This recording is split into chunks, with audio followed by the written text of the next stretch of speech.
Oh, it caught me drinking a drink first thing. Good morning, Roy.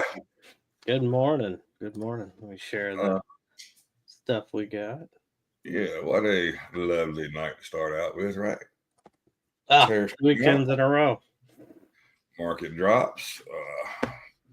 Everybody on everything is screaming death, death, death. We have Black Monday. Well, we don't have it so far. Yes, we did gap down, but we were kind of back up a little bit and trending sideways now. So everybody knows that watches our stream knows that we do the opening zone here we're looking for. We got started at 2:15 this morning, but you could technically come from, if you like to start at 4 like I typically do, you could start there. I just like this move it had down, and that proved here that was actually a good spot. And you've also proved down here, if you look left, all right, let's look left. This spot right here where it's been holding has been a spot all night. So let's watch and see how that plays out. Look at the 4 hour. 4 hour is just plain ugly. Yeah. There's no ifs, ands, or buts about it, but we do have this range drawn on the 4 hour chart. Looks like perfectly, so that is how we tend to play it.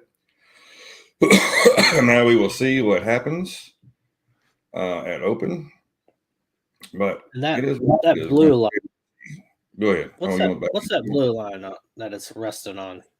Well, let's just look. See, I think it is one of the top step levels, but let's make sure. The blue line is last week's low. Okay. Cool. So orange is last week's high. Yellow is Friday's high now. Green would be yesterday's low, Friday's low, and then that blue would be last week's low. So Good you deal. can see, I'm not surprised that that's holding up now, right? Yeah. Know your levels, that stuff. It's always the best thing to do. Now let me close this. It looks like I have a lot of stuff open, and I actually don't. Here is this candle that usually gives us a good move. Right now, it's giving us a good move to the downside. I did trade it on a couple of different accounts. I traded here, got $200. Traded here, got $200 again, so we're $400 on those. I had this one account, I didn't have much left on it. I went on and blew it because I had one ready to go. I took a chance. This candle popped up and got me, and then came down and made the move that I was looking for. So it is what it is. We have a replacement, so not that worried about it. We have two. This is a brand new account we passed on Friday. We actually passed two accounts Friday, so got that one, and then we got this account that we traded Friday. We only got $200 out of it. Roy was with me. We actually got this count down like $600 and got it back up $200, and I locked it up. So Yeah. now we just wait. We'll probably start out on that one. We'll wait and see if we get a break. Looks like we might get a break at open. That would be interesting. CBD's at 6,000. I hadn't reset it, so this is CBD from probably Friday. At one point, I do want to get. I'm probably going to work on it some, where I can start sharing book mapping here, because one thing you kind of miss out on bookmap when you don't see it is you see the past levels. We always talk about where the order's sitting now, but if you look at bookmap, it shows fantastic levels that actually typically usually line up with what we see in on the chart. So there's a reason those levels are there. And then what you'll see is it might not be order sitting there then, but once it gets close to those levels, you see the orders pop back in those levels. So we're going to look at that. If it breaks this before open, we're going to have to adjust this zone a little bit down, but we will do it to whatever that 830 candle is. If it comes down below this, this 825 candle. Trump news, Trump news, Trump news. So get ready. The Trump effect is in full force. You do have a ton of speakers and stuff this week, so be prepared. Let's look what we got going on. This morning you got ISM actually might be important today. 9 o'clock. Tomorrow you got Jolt's job openings, you got Red Book, you got a lot of stuff going on. Does it have the speakers in here? Is Jefferson speaking? He might speaking today. Jefferson speaking today. Mussolini speaking today after Bostic speaking today. It's just covered up speakers all week. So we'll pay attention to that. We're not rolling through everything. We're fixing to open up here. Yeah, and you got data 10 minutes or 20 minutes. So you got quarter till. So yeah, if you look at us, if we do get in a trade, we will be a quick trade, and Not trying to do anything crazy. I did talk to Roy over the weekend. I stumbled across a option strategy that small accounts could play that I actually really interesting. So I'm going to actually paper trade this for a whole month. I'm not going to take it in any live account. I'm going to paper trade it, and I'm going to track what it does over a month. And I'll share with you guys how it goes and what we do and what it ends up being. But basically, it's a calendar spread at the end of every day. I'm not going to trade it on Friday just because you can have so much news coming out on between Friday and Monday. I think that's a little too far to try to do anything with it. But Monday through Thursday, we are going to trade it daily. It's like I said, it's a calendar spread. So basically, in a day, I'm going to try it on IWM. In a day, you take a call that is at the money, right? So if it's, I don't know what the Russell's at right now. Let's say IWM's at 226. Just a guess. I don't know. I'm just out a number. Well, you would actually buy a call for tomorrow. I mean, actually, you would sell a call at tomorrow for 226. And then 1 week from that, you would actually buy a call. And the odds are that when the price comes down, the one that you actually sold is going to come down a lot more than the one you actually bought. And the offset is going to be whatever dollar amount. And that's the dollar amount of profit you make. You're not going to get rich. You're not going to get huge gains. But, I was talking to Roy and Snoop about it last night. If you get 10% per day, you add that up over time, that 10% is pretty strong. So there we go. We're getting a new open. Sorry, I'm just random strategy. We'll talk more about it later.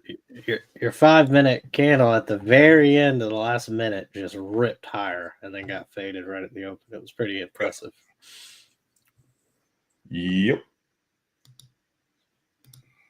That 5-minute candle seems to always give us a pop, doesn't it? Well, it gave us a pop. Dropped us down and popped us all the way back up for a decent move. So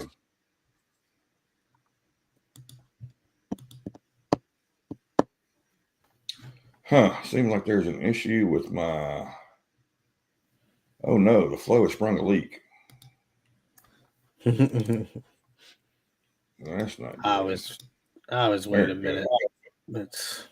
Yeah, mine keeps popping up and then goes back out saying it's wrong. It's the general market tide. Let's see if my SPY tide and everything's working. Yeah, SPY tide is working. Holdings is working. It's just the general market tide. So all right, boys and girls. Blue Dogs, trading beats sling and chips, no doubt. Good luck today, hotty toddy. Absolutely. Thank you, sir. Yep. Got a feel it beats the hell out of sling and chips. I was talking to a district manager yesterday. I got a Jeep and I went over his house I had to change the oil cooler. Everybody knows anything about a Jeep. You're working on it nonstop. Change the oil cooler. You had to pull the whole top of the head off. It's a big ordeal. But anyway, I'm over there. And of course, all he wants to talk about is Frito. And I'm like, gosh, dude, can we talk about like other something besides Frito? I don't care.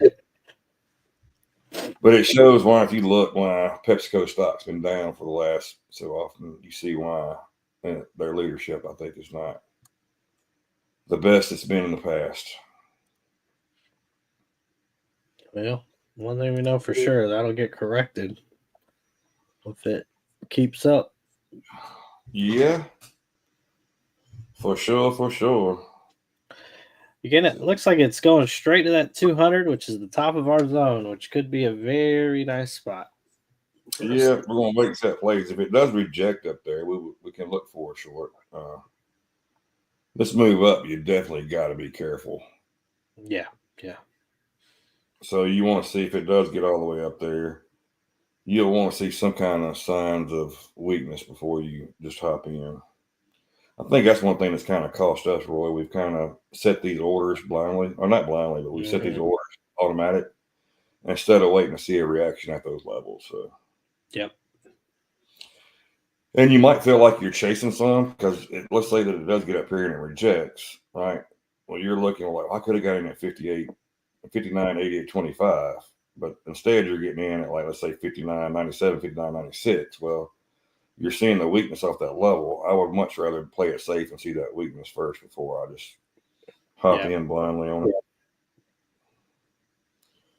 Let me share this on the old Facebook. And we're getting a rejection. It's just didn't get as high as I wanted to get. So one thing you have learned, Roy, when did we take our first trade Friday? No, It's like 11, 10:30 Central. It's late. Yeah, we just waited. We waited. And we missed Waited. it was torture because we thought we missed a big move, which we did miss a pretty good move, but we ended up being well more than prepared for the good move. Yeah. And ended up presenting itself with way more confidence. Yeah, it was an interesting experiment, but that time waiting for that trade was a bit rough. But we just talked it out and Roy was it got there? to And see my trade it. Roy got to see my thought process on. I guess it was Yeah, Power Hour Friday. yeah. End of the day, yeah. And we're sitting there, and I'm just telling Roy, like, be patient, wait long. If you don't break here, we're good. And the move made the move. We got our money out of it, and then it broke where I said we don't need to break yet, and ran. I was like, huh, kind of weird how you look at that. Then it came back down. It was a fake out, of course, but still, it was It was fun. it was fun. It was fun. Let's see. Let me share this thing.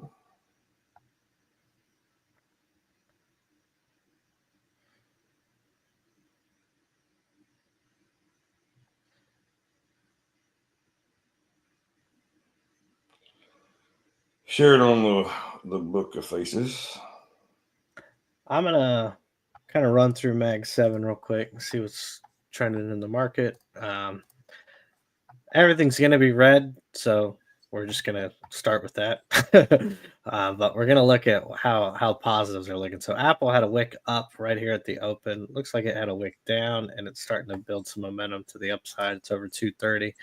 Nvidia selling off a bit. Had a wick down to 113, and looks like came back up, and now it's headed back down. Interesting trend line I drew here last week popping up. We'll see if that has any play. Microsoft's actually pretty strong, 414, so it's only down 0.2% right now. So one to keep an eye on as they've already reported earnings. Google does report earnings tomorrow, so be interesting to see if they get any earnings push. They're down 1.3%. Amazon barely down 0.4%. There we go. Down 4.4%.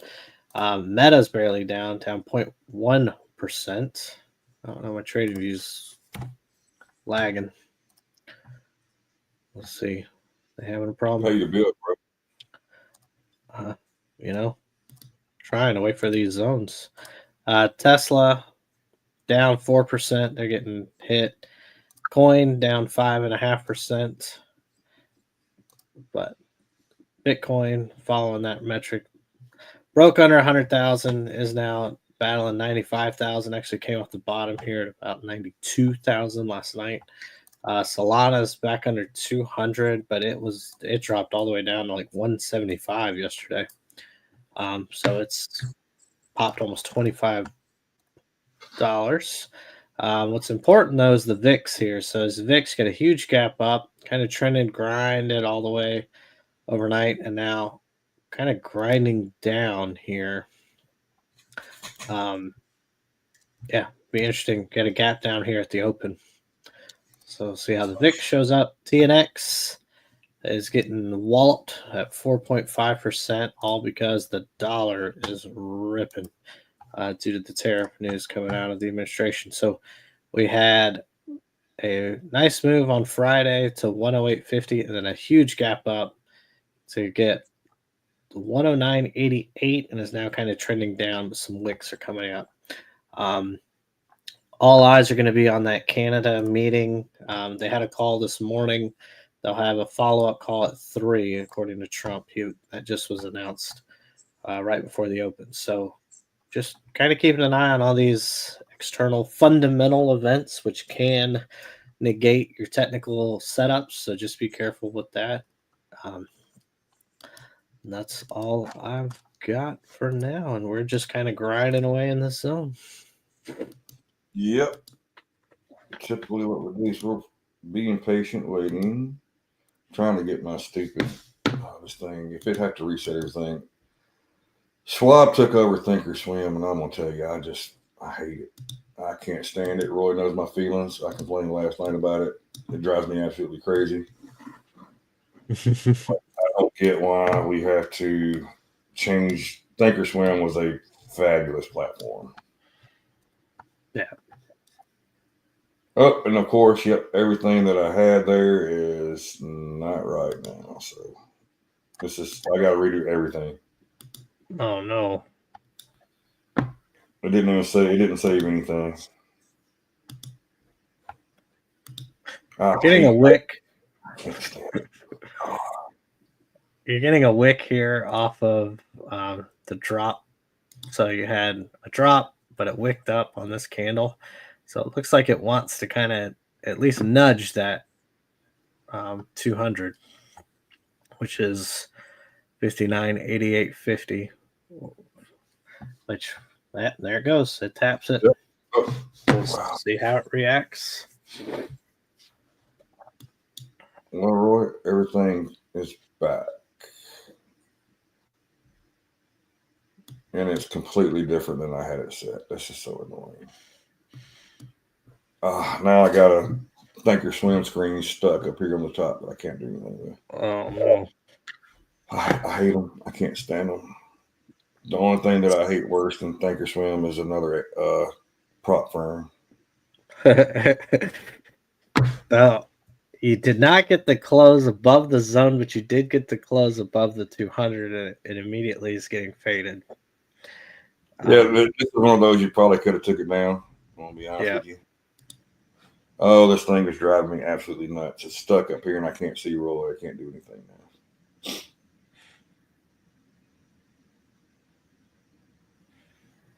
We do have data coming out, like Roy said. We got data coming out in 20 minutes now. So 5 minutes. If you do enter a trip, 5 minutes. Sorry, it's 8:45. I thought it was 9 o'clock. 5 minutes. So yeah, so you have two. So you have manufacturing PMI in 5 minutes, and then you have more at the top of the hour: construction spending and ISM. Well, listen to Roy. So be careful if you're in a trade. I don't know if the 9:45 or sorry, the 8:45 one will have any sort of impact, but definitely the top of the hour will. Oh, this is annoying. I'm going to have to redo this whole damn thing. So as you see, we did get a rejection. Top of the zone. You're not looking to play much of anything now because you could have played the rejection, but it would have been risky. But yeah, we want to wait. I mean, if it wasn't as close to a data coming out, it would be. You probably could take a chance to at least run it to your EMA cluster here. Mm-hmm. So I mean, you could have took a chance down. I mean, that's still 10 points there if it does. But see, this is kind of why you don't chase it down right off the bat because we got stuff coming out. The market's still digesting what everything just happened and what's fixing to happen. So it is always best to just let the market chill out. I think I talked to Roy the other day, like, hey, it might be best we just lock our accounts for the first 30 minutes. Don't even look at it. I mean, look at it. Yeah. You can't trade anything because we're getting these trends starting. And typically, I'll be honest with you, they're 10, 11 o'clock when the trend's really showing itself here lately. Of course, our stream's over with again. And Roy, every time Roy goes to lunch, there's the trend. Yeah. I'm going to start bringing my lunch. I'm going to get an Ensure or something. I can't believe you said you start bringing your lunch when you work at home. Yeah, I'm going to bring my lunch. Yeah, bring it from the refrigerator to the from room to room. Yeah, that I actually wanted to kind of go over. I did use Top Step's new feature, the shot clock, on Friday with Monty. I really like that. Yeah, I really like that. That allowed me to enter a trade. So if you're not familiar, I don't know, Monty, if you could show it on your screen, just where you go in the settings. So you go into settings. And there's a thing called shot clock. This is different from a lockout. So let's say you're in a trade, and let's say we went short here, and then you hit it. You hit your shot clock, whatever time you can do. Like I think I did like 15 minutes or on mine. So all it allows you to do, it allows you to do basically what it does is it allows you to move your take profit and stop losses, which you shouldn't move that, but it doesn't allow you to trade more. So it doesn't allow you to average down, doesn't allow you to do any trade after within those 15 minutes. So you can still move your stuff, but you can't, like let's say, chase your loss. So let's say you have a bad trade, I was right, I'm going to go ahead and get back in. You can't do that until the shot clock's over, which is actually a really good thing. It's actually something that's killed so many of my accounts, and I think mine as well. So good little feature there on Top Step.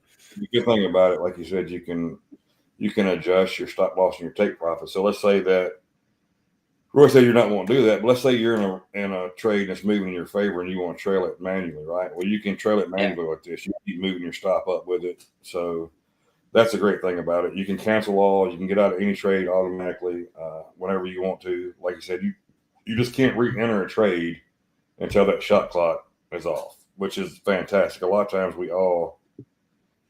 typically when we go on tilt, right, you're entering trades one after another. You're like, I'm going long here. The market moves against you, go short. I'm going to take a short. Well, as soon as you do that, the market moves back up.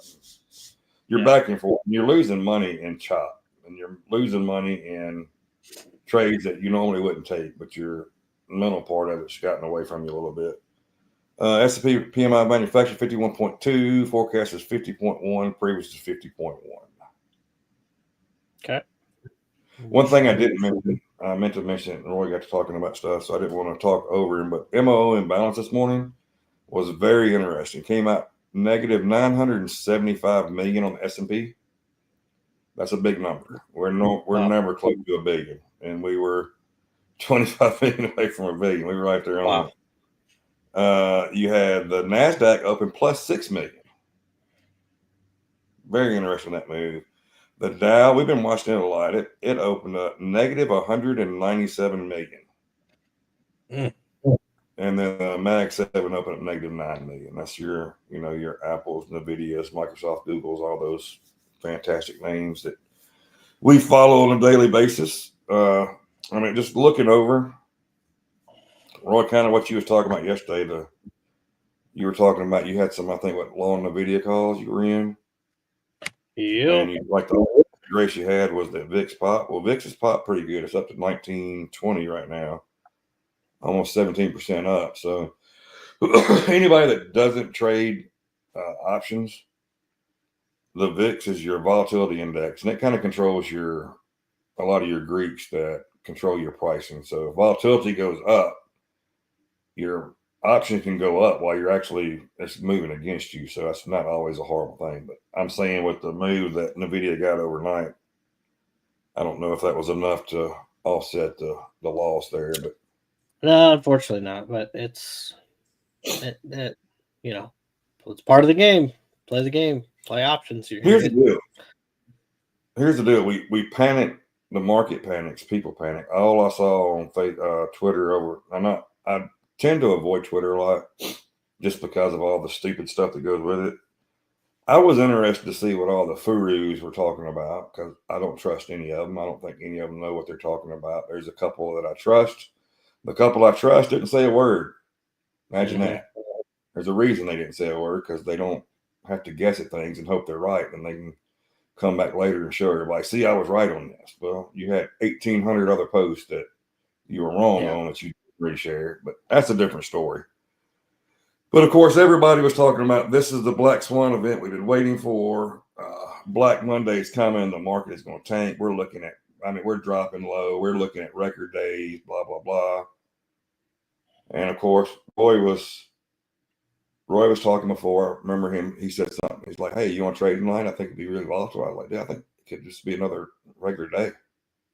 Yeah. And if you look, overnight, Globex was just a regular Globex session. Nothing crazy. Yeah. You had to drop. Had a big gap down. And it's just chilled. Kind of trended up all night, right? And then so far today, you're looking at this. That's been a regular day. Yeah, regular Monday. And this is not me bragging that, oh, I was right. Wow, see, I'm the one right. No. It's just if you watch, if you pay attention to Twitter and you see all these people that when everybody starts screaming something, odds are it's not going to happen. Yeah. And that's proven. That's about, if you were to look at a risk reward, we're about a 10-1 on that one right there. So I would take that off. Yeah, it was about because I traded a few MES last night.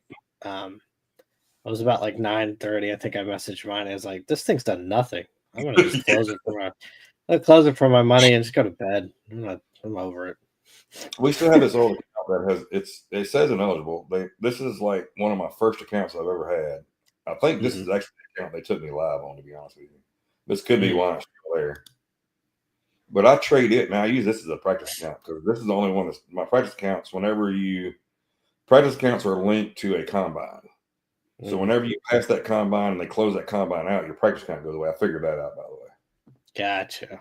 So that's why you can't always keep the same practice account. Well, this one's let me do the practice account. And last night, when I was on Thinkorswim, cussing and mad and at Thinkorswim, came up and tested VWAP, and I was like, you know what? This would actually be a good short, but I don't want to actually risk anything to do with it. Let's put it on this practice account and take one lot and let it go. And I took one lot and let it go. When I went to bed, I closed it out because I just didn't want to leave it overnight. Well, we closed it out $600. Boom.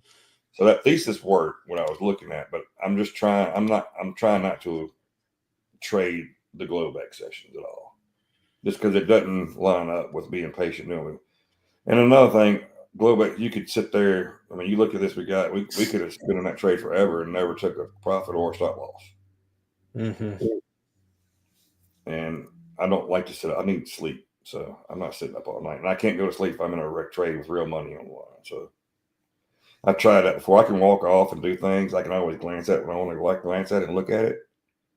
But when it's time to go to bed, I've tried to, I'm going to set an order, go to bed. And of course, I sit there. I wake up every 30 minutes and pull my phone to see where. Yeah, I just can't do that. So I avoid that. Your best habits. Some people, you might have to trade overnight. If you work a 9 to 5, I'm gonna tell you the best times to trade is you trade the open and you trade at 7 o'clock. That's when the Asian session opens. You trade those two sessions, and you don't have to trade overnight. And you get better moves at that 5 o'clock. You get some moves that open, and that 7 o'clock when Asia opens up, you get some moves. And if you got to get up early, you can start the London session. I think it's 4 o'clock in the morning, Roy, if I'm right. 4 or 5. Yeah. So if you had a trade before work, you could get in there and do it. That's 4 o'clock. That's when we draw our zones where we draw them off, because those London session, you get a move. Typically off the London session, you look at 4. Yeah, we got to move down and a pop all the way back up at the London session, right? So they came in and started buying everything back up. So you got different times you could actually trade. If you do trade overnight, you do have a 9 to 5 job and you need to find a spot where you can trade. I suggest you just don't trade random times. You do, like 5 to 9. That would give you 4 solid hours from open to a couple hours into the Asian session and then call it a day. You look back over here. All right. Well, we had this. Here was our open, right? There's 5 o'clock. Let's go here. Here's Asian session. Asian session opens. It starts trending down, right? And overnight, they moved it back up. You come down, you get London session, it moved down. London session pops it back up. So there's definitely opportunities to trade different times. We are actually here. We can trade market open hours, New York session, and that's where you get the majority of your volatility, majority of your volume. So that's why we trade the New York session. Trust me, if it was to our advantage to trade the Asian session or the London session, we would be trading the Asian session or the London session. Yeah, we'd make it work. We would, we adapt. We're breaking VWAP here, so we could have a move down if we get this zone. You got to watch the zone. Like we said, if you look out, you got a lot of different things there. And then if it does break the zone, it's at 60. Like I said, we could wait till we see the move. So if we get in at 58 or so, that still gives you a 10-point move down to last week's low. That's low, right? Yeah. So you always look at that. So that would actually be a decent move. Now 10 points. Everybody knows that if you're trading ES, one lot is $50. Is every 4 ticks. Well, if you get 10 points, that's 40 ticks. You do that times that. It's a nice little profit there. So More importantly, though, the rejection off the 200 was definitely is a color there. Yep. yeah, that's an important note to file away, because if and when we go back up and retest that, if it does break it and hold support, then it's a super strong opportunity there. So Yep. but yeah, you got about a 26 point and counting rejection off of that. Yeah. And look, I'm gonna tell you, I said if we didn't have data that came out here, I called it, but I said I was probably not gonna try to do the data. If you were looking for a candle by count on the 5 minute, look at this move down. You got the move back up here. Here's your entry at 82. You'd have had 20 points in this move at least. So, but it all happened right around data, so you had to be careful with the data. So that's why we're being patient. We're waiting for the break. You can't catch. You're not gonna catch every move. And you look at the 10-minute chart. It's about as pretty on the 10-minute chart as it is on the 5-minute chart. The 10-minute chart is gorgeous. Yeah. But also, like you said, you got data coming out in 6 minutes. You've got a very volatile gap down. A lot of fundamental news over session. So, oh yeah, we got manufacturing employment index and construction spending, which that manufacturing price paid and employment index might be one to watch right there. I know their construction spending's got the here saying more important. I don't. I think this might be the most important one that comes out, that manufacturing employment index. If anybody's paid attention to the Fed, what's one thing the Fed looks for? Oh, we got Treasury Secretary Bessent is now acting head. U.S. Consumer Financial. Another thing, I don't want to get political, but I don't know if anybody's seen the deal with where the Department of Doge, who all the far left people are saying they have no authority to do anything, they can't look at anything. Well, they wanted access to the Treasury Department's payments, and everybody freaked out. That makes no sense. They don't deserve it. They don't have any right to have a right to it. Well, we have a right to look at it, right? And one thing that they've figured out over time is for the last 22 years, not 22 months, 22 years, they have not denied the first single payout. Not one. So they started doing some digging. The Air Force is paying, was it $1,700 per K cup? Yeah. Not for a year's worth of K cups, per individual K cup for a Keurig. And that's been going through the Pentagon, I think it was. Oh, it was the IRS. You see the IRS one? It was like $1,800 for coffee per day or per hour. And 90% of the workforce is remote. Yeah. So there's like an old thing in government that you never request less money than the year before, right? Your budget. So you just basically make up stuff to make sure you can justify your increase in. Yep. Because the minute you cut, you won't get that money back. So there's been a trick in the government for like 4 decades, I feel like. Oh, well, it's not just government. Trust me, I worked in an environment where we had money we had to spend, or we wouldn't get it in our budget next year. So we had to spend it. Now, we wouldn't go, overpay for K cups, but they would do something that was fun for us to get out. But it's just been everywhere. And it's to the point, you've always heard the joke, the Pentagon pays $600 for a toilet seat, right? And you're all like, wow. You kind of laughed it off. Oh, it's just the government. Well, if you start digging into what they're actually spending the money on, when you're looking at $1,700 per K cup, that's ridiculous. That actually makes absolutely 0 sense, and there's no reason that should be the case. So, that's my rant. But I am back to the strategy we're going to work on with those options. I am really excited for that, especially for you guys, because if you have a small account, you can do this strategy with as little as like a couple $100.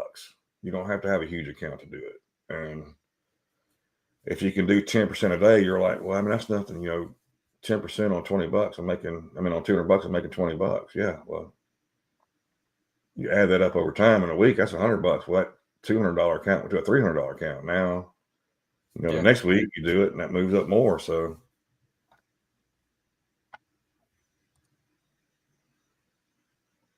yeah, I agree. Oversized cheaper to pay $7. Yeah, no, you're right. You're right. I think the main key though, and you say that, but I think the main key is there's just no accountability anymore. Yeah.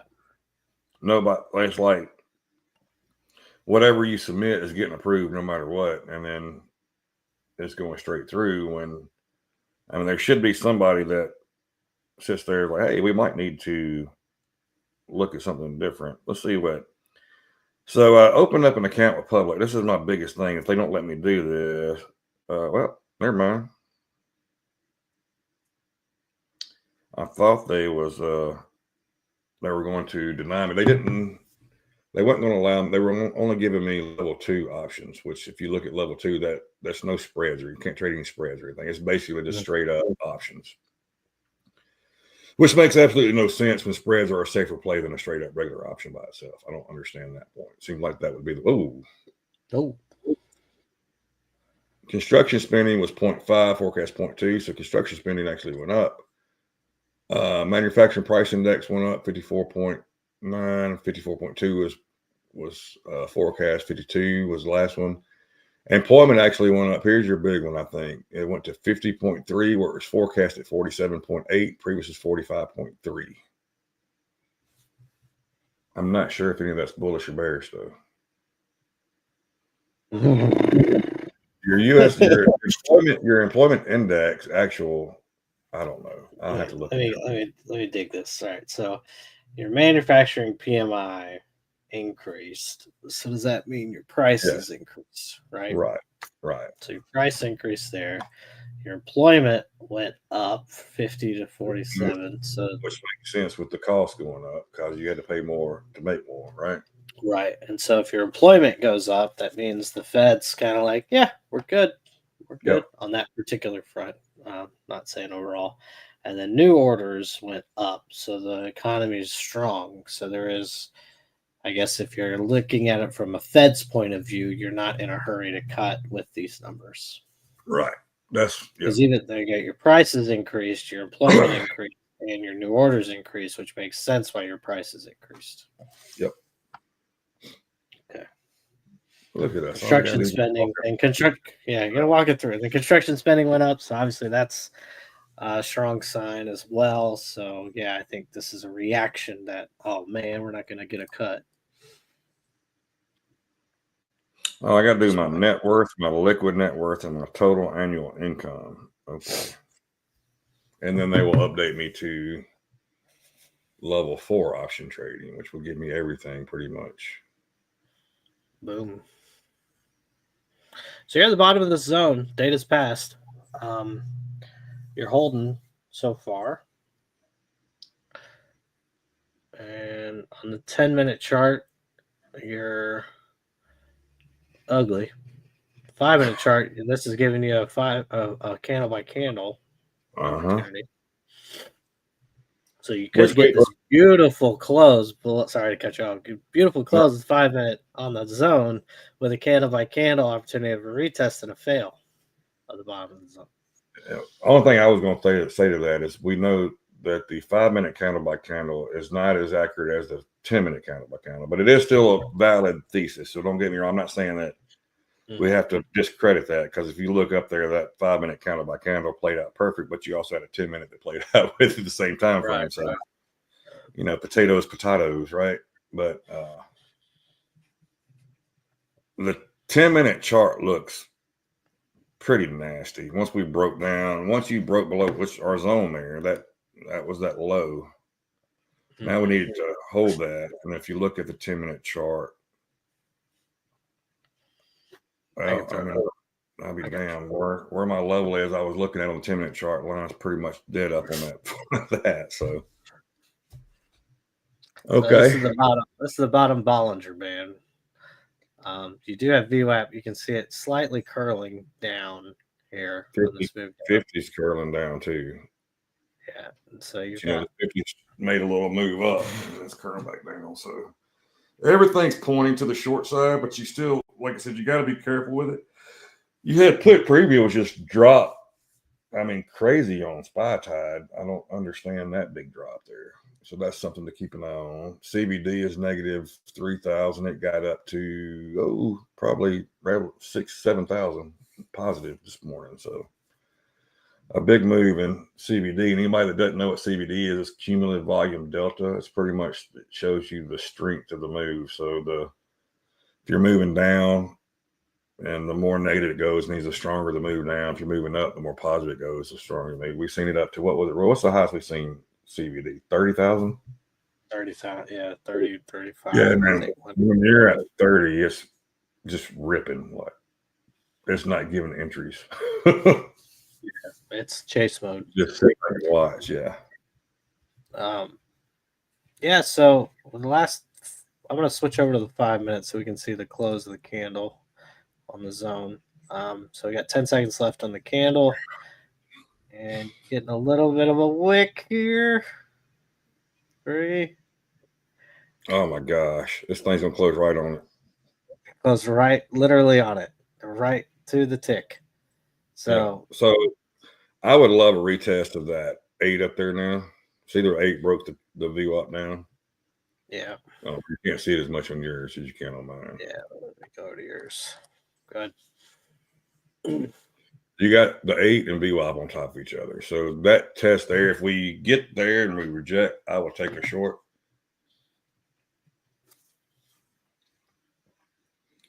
But it's not going to give it to me, is it? We did try something different on Friday. I started with 2 lots where I've been trading 1, and I've been taking profit pretty quick on the first one and letting the second one run. Seemed to work out pretty decent for us on Friday.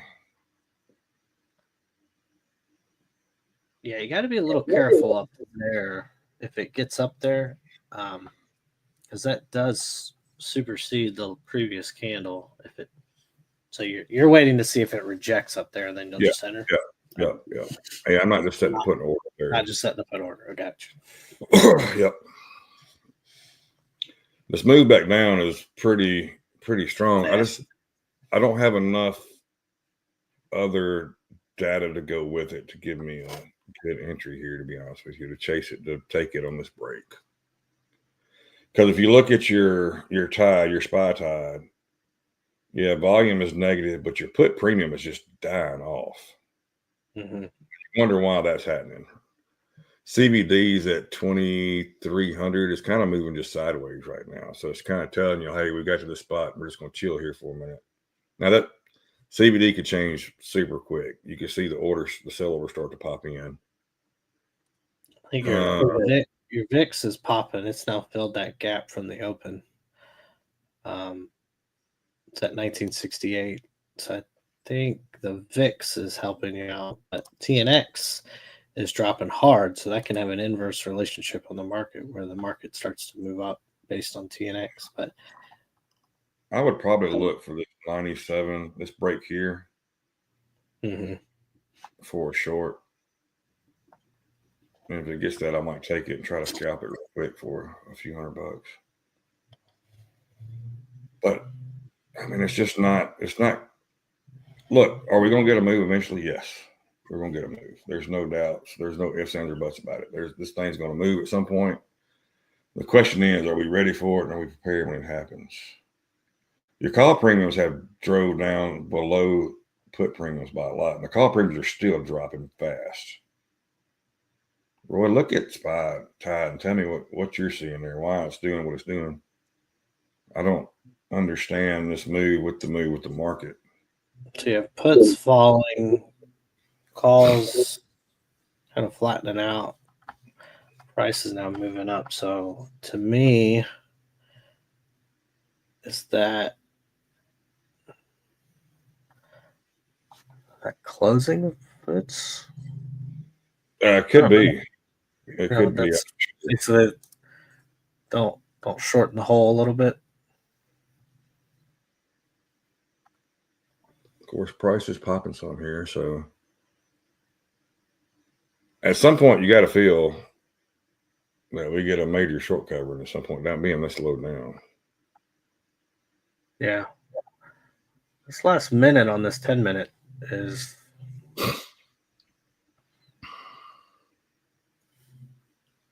Yeah, you want to see this 10-minute close below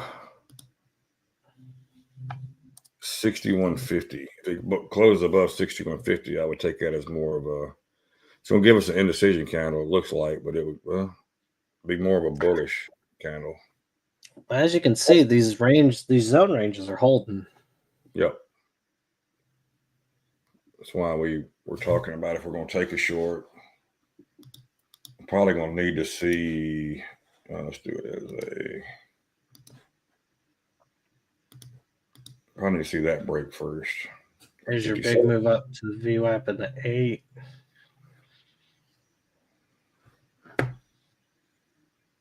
Yeah, on this move up, I mean, you can't. It's showing some weakness there, though, isn't it? Yeah, it did. Came back. But let's wait and see. 5 seconds left on this 10-minute candle. Obviously, 5-minute candle as well. Yeah. That's an indecision candle. Yeah, and there was your entry, I think, for a quick scalp. Yeah, I think so too.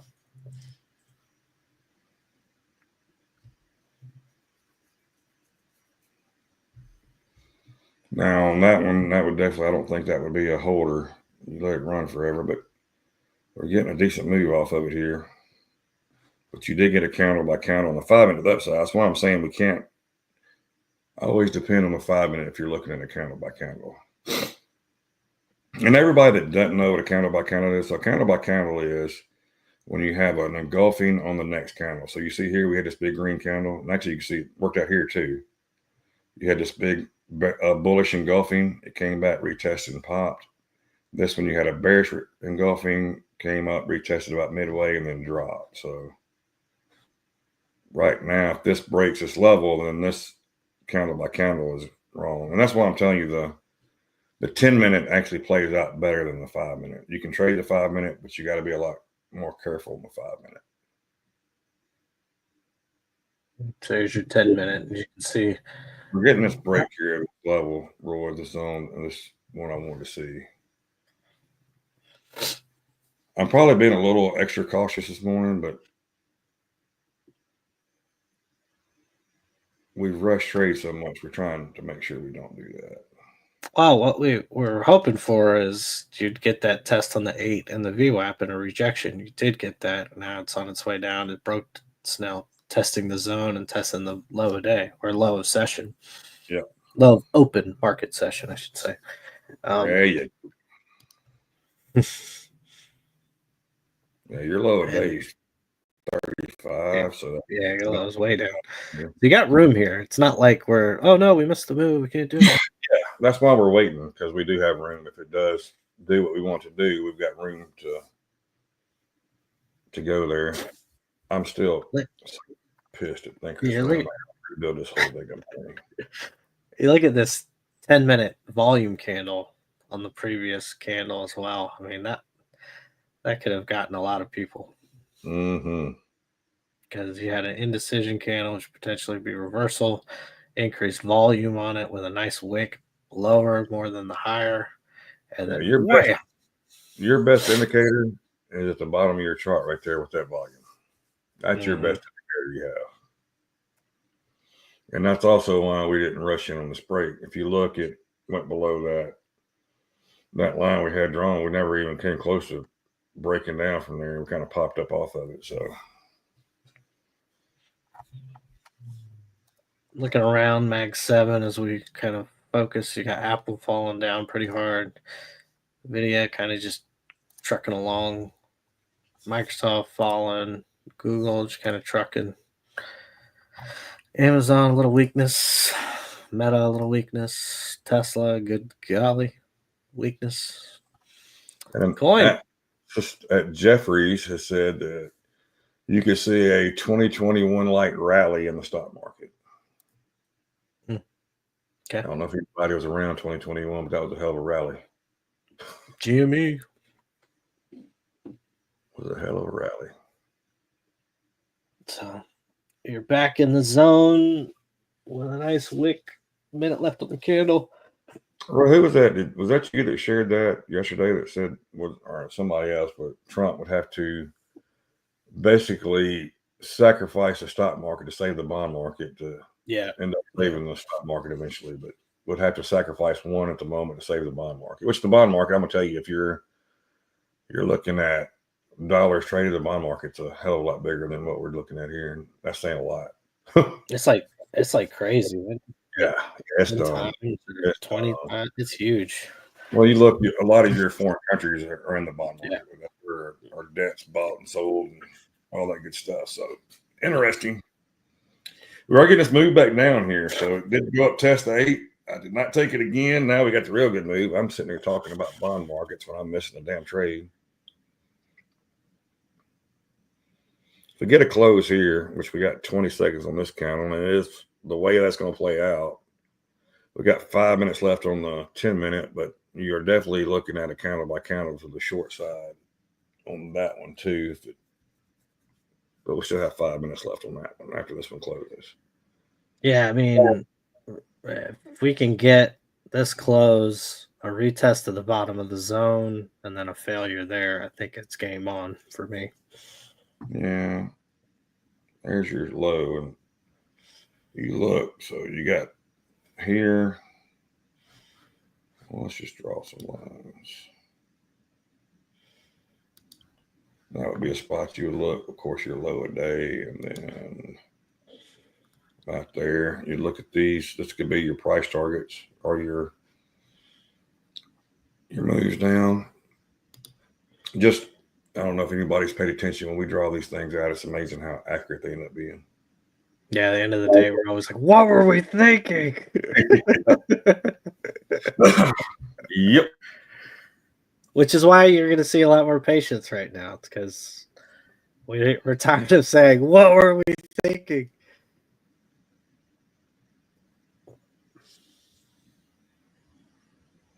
So yeah, I'm thinking about taking a short here. Oh, getting that break. We're going to see if it'll feel there. There we go. And then we want to trade this. Might be a little premature here. Yeah, I was a little premature there. I thought we were fixing to get that big move down, it looked like, but your stupid call premium turned up. Your volume is going way down. Your put premium is spiking up. Don't hit my stop here because I'm going to re-enter if we do. I'm putting myself on a shot clock.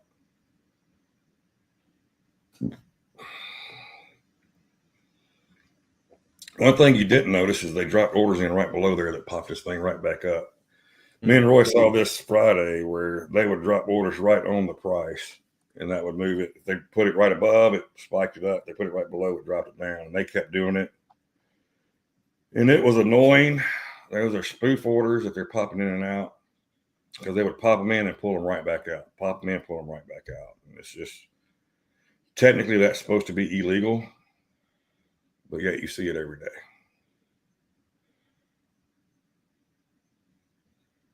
Could have got a little better entry on this one.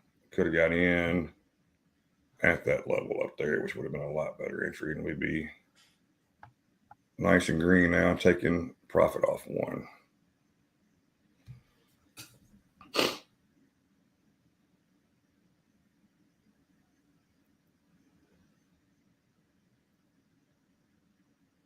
This thing's going to top us out, isn't it?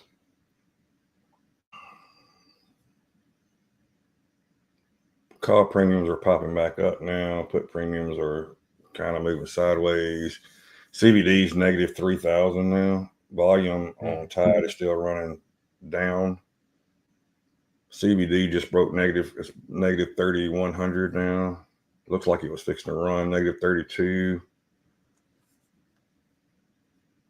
But it's kind of holding there. It's not running. You want to see what you want to see with CBDs. You want to see that start to climb. Or, yeah, whatever, negative 34. Okay, so we're seeing it now. Negative 34 holding. See if it pops right there, negative 35. Back to negative 33, back to negative 34.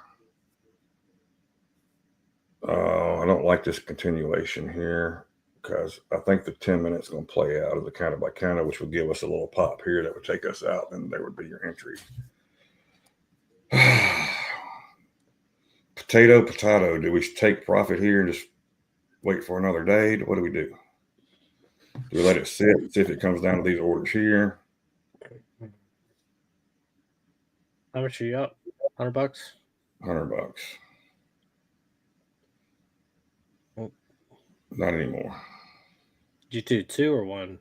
2. With the first take profit at 59.50.50. Which if we get that 59.50.50, then we should get a breakdown. We can put this at low a day and then trail it down. If we do get it, we get that first one. I just feel better when we get that first one out of the way. So we got some profit locked in, and we're feeling good about life at that point. Mm-hmm. They dropped orders. They moved some. I got some orders at 59.51 now. That's kind of holding it up. It's going to probably have to take those orders out. It doesn't seem they're moving some in and out there, but the majority of them are staying there. 237 are staying there, so it's very few. If it eats it here, we should hit our take profit on the first one. There's 2. There just ate them up, so we should see it here. There it is. That's the first take profit. So we're $200 up. Now we can let it play. We could have moved this stop if we wanted to. I'm not going to. See if we can get a breakdown here. How said I closed, didn't like the PA. I'm kind of with you, Howie. I'm not loving the PA here, but we're going to let it play out. Probably a bad idea. CBD's holding negative 35. You're getting a slight uptick in call volume again, a little more than uptick, getting decent call premiums. Put premiums aren't dying off, though. They're kind of holding its own here. They did die off a second ago, but I'm seeing a lot to still be in this trade. I want to be like Howie. I think I need to close this thing, but if we get this break here, we could get a nice move down at least 248. Let's see what they do with these orders at 50. They got 300 orders sitting at 50 roughly. If it can take those orders out, then we should get this move lower.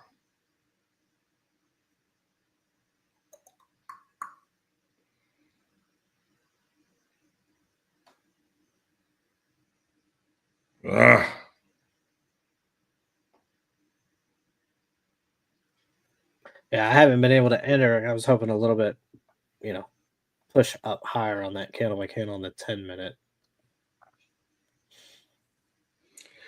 I'm gonna be honest with you. That's one of the only things really still keeping me in this trade. Of course, it might take me out here. Wow, it did. What the heck happened? Whoa. That the French budget was passed. That makes no sense why we popped in the French budget.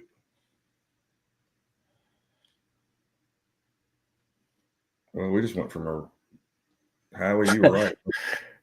Yeah, no, Howie was dead on. All right. Instead of setting a shot clock, I'm gonna get up and walk around for a second. Everybody knows this is what I do. I'll be right back. Let me go kick a cat or something.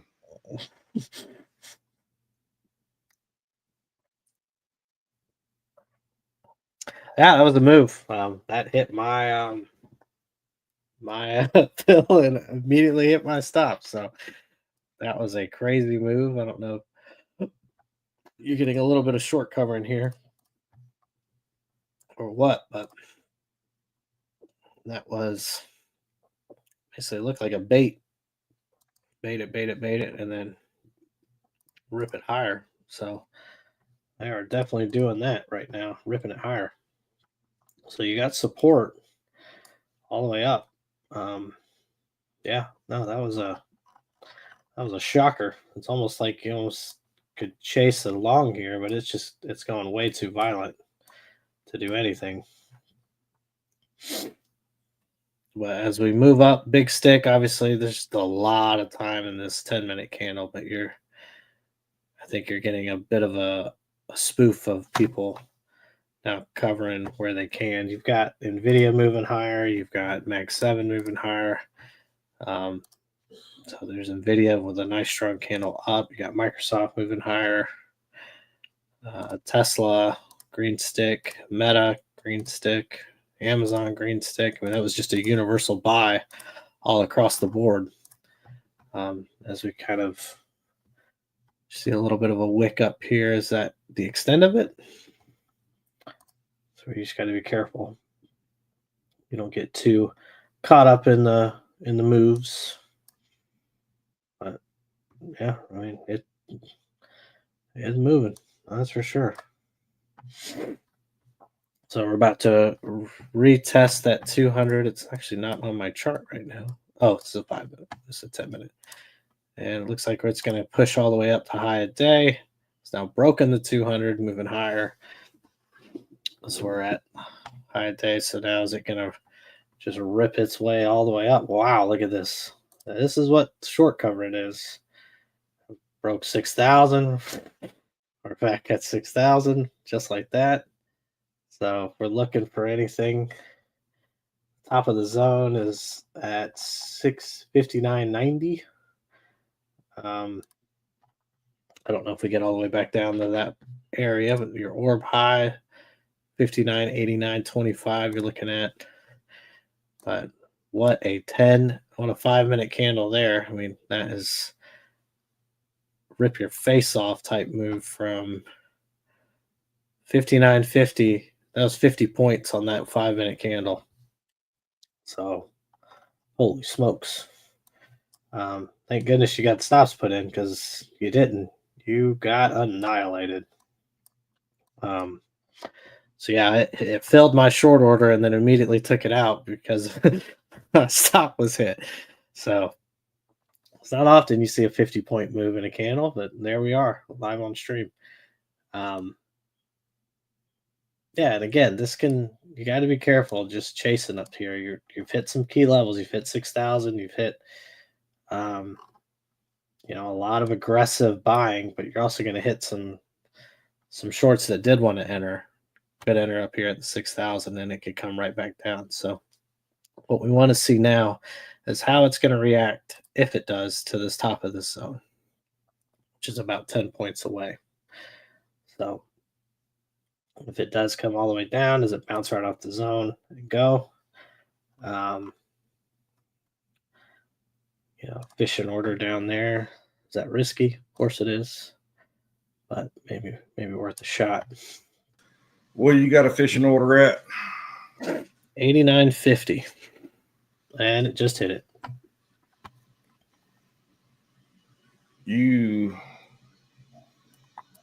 might be a good trade, but I don't like it yet. It's a good trade for you. There you go. So we had news. We did have news that came out late. So tariffs are delayed for a month, according to the Mexican president. And I think what you got was short covering too. So that news came out with short covering, and when you look right here at this level we were talking about that we didn't like, what happened? Shorts covered there on the news is my thoughts. What you think, Roy? That makes sense? That makes sense. Hit my take profit, so I couldn't move it up fast enough. Which is a good problem. It's a good problem, but we went from up to down to left to right, up to down. So I did not like it. Still down. I love your trade now. Yeah. Well, here's the fear of that, for all intents and purposes, was the reason why it moved up, is if Trump comes in and says, no, that's not right. That's what you have to be fearful of, because if he does that, you're going to get a repeat of Friday. Yeah. Howie, the U.S. dollar to the Mexican peso dropped like crazy, so there you go. Yeah. It is struggling up here a bit, but your call premiums are just going pretty high here. I'm saying you're getting some FOMO, and that candle to the to the downside that we saw is now a candle by candle to the upside on the 10-minute chart with a minute left in it. So you got so this thing could go to 66 where the top of that previous candle was, probably to, where'd you get in at? 88.25 would be my look here. Yeah, I had put it at 89. Probably 88.50, around that range. I put 89. I put 89.50 because of that previous candle. Yeah. This one here. Yeah. Which, I mean, it got you by a tick, didn't it? It did. It did. Now Those races cheap. Well, hey, don't drink that zero crap, man. What are you doing? I went back and looked at that picture. I was like, well, that's zero. What? Come on. Say it ain't so. Drink the leaded stuff. One good thing about the trade we were in, though, we were right. We were in it. We should have moved our stop to break even and didn't. Oh, you did the dry January. Only dry January I did was my skin because it was so dried out here.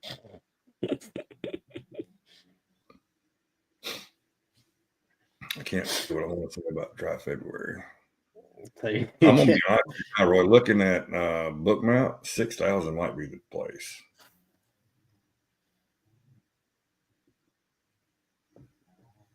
Might be the boy. I wish I still had my long.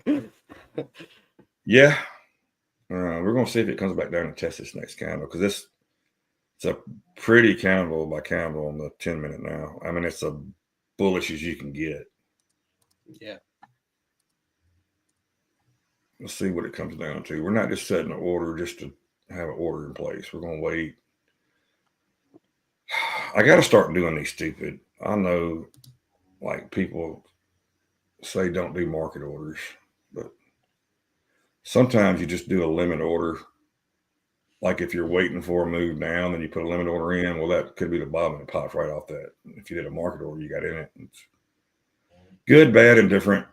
Yeah, in hindsight, February is better to quit for a month and not a leap year. Well, yeah, especially shorter months, no doubt. I saw a thing that was talking about there used to be only 10 months in a year back in the day. And August was put in place for Augusta. Who was and then it was, what was the other one? July. Yeah, was it? No, it was June or was it July? July for Julius Caesar. There was, those two were added for that. And well, there you go. CVD. This tells you had short coverage. CVD is over 6,000 now, so you had a 9,000 point swing in CVD. Like a SPY volume. Green, you got to be kidding me. Yeah. Whoever says the market's forward thinking is crazy. Actually, the market is forward thinking, but in this case, it definitely was not. When you took your break, I was looking at the 5-minute candle. It's not often you get a 50.5-minute candle. Well, yes, no. This is not NQ we're trading here.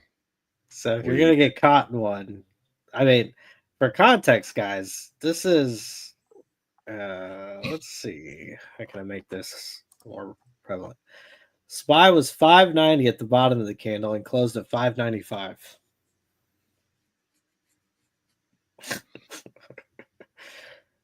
One candle, $5. That's insane on SPY. Yeah. You are getting struggling up here. Man, I can't wait to see. I want to look at Twitter. I want to see the Furus. I want to see if anybody acknowledges, hey, I was wrong. Yeah. We're not having Black Monday.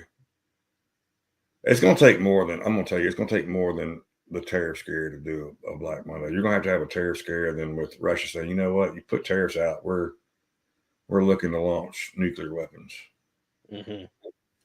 which could always be the case. You know what? Let's pop a couple pieces of gum so we can see a better entry here. NeuroGum, we are not sponsored by NeuroGum, but it is a fantastic little boost if you ever need it. So this 6009 area was interesting. Yesterday, I'd sent Monty a screenshot at Globex Open. There was actually orders that were filled at 6009, according to the DOM last night, even though there was this huge gap down that never even showed it. So it's kind of interesting that we've now reached back to that level, and it's just kind of stopped, and not stopped, but struggling a little. And it looks like it's popping off of it now. Yeah. We'll see. So again,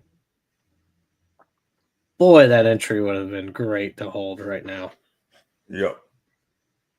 Mexico president's going to have a response to Trump here soon, live on MSNBC. Oh.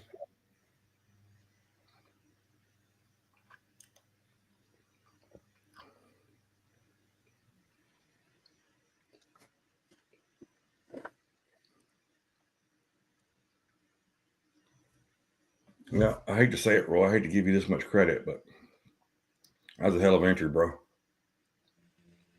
Well, it was your zone. It was our zone. We waited for a retest to get a really strong candle up. So you created a candle by candle, and then you're not going to get halfway to that candle. So you just go to the next best thing, which was on top of our zone. That was the thought process. It wasn't much simple. It was pretty simple. Much more to it than that. And I got lucky. It hit me by your tip. 9. I was going to say your 9 level right there might be the spot to get back in, but you are getting a slight downtick in call premiums. Your volume is just stupid. It went from negative, right at a negative 100,000 to above the zero line. So there's that. God. Yeah. It didn't take that long either, did it? Mm-mm. The conversation with Trump was long and covered subjects of mutual interest. So I guess I wonder if it's just the Mexico tariffs that are on hold. Honestly, if you're a very safe trader, which everybody should be, you should do nothing until you hear what Trump says next. If you do, don't be like me, take profits. I did took some profit. Look, I took some off there. So if it wasn't for that, $100 red. So yeah, being $100 down is not a deal breaker here. It's not a bad thing. Now we just got to be patient on an entry here if we do want to pop back up. And if you do take it, like I said, we're going to have to be smart and take profits. I would definitely take profits on one really quick and try to hold one. This is why I'm trying to get back to this 2-lot strategy. Just because how many times have y'all seen me get into a trade and turn green and then it goes against me? Well, if you have 2, I've already taken profit off 1. Right. So that gives you a little more playroom to hold it. I would love to see it come back down. I'm not going to lie to you. If it gets around 6,000, I might look to take a long. Just looking at Bookmap and looking at what I'm seeing here. I think it's either going to be tomorrow or Wednesday. I'm going to add Bookmap back in here because I want you guys to see these levels these previous levels. I was telling Roy, those previous levels seem to be playing out. They're showing you if your previous level, like if you look back and there's a level at 6,000, right? Well, you're like, okay, well, 6,000 is probably a safe spot to enter because in the past it's worked out. That's where I'm looking at here. What I'm seeing, it's lining up with Bookmap. Just gives you an extra layer of insight before you just randomly popping into a trade.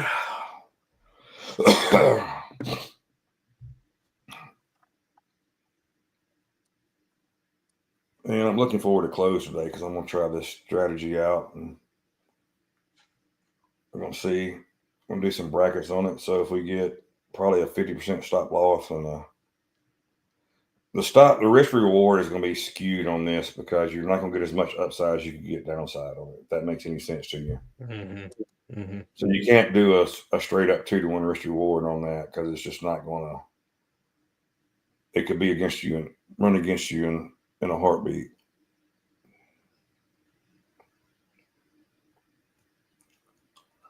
Oh, Mexico, don't say this. I can't say your name. Sheinbaum. Trump insisted on addressing trade deficit with Mexico, but I pushed back on that.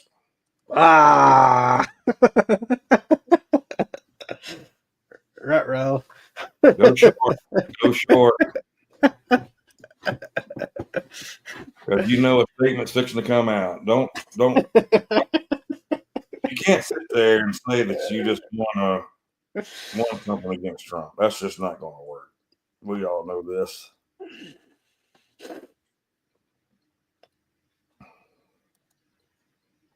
How about that rip your face off? I mean, it ripped our faces off, but goodness gracious.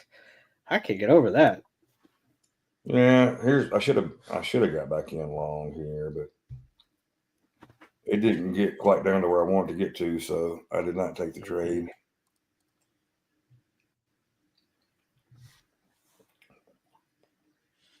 Well, we're at the 20-day moving average. It just basically ran right into it and stopped.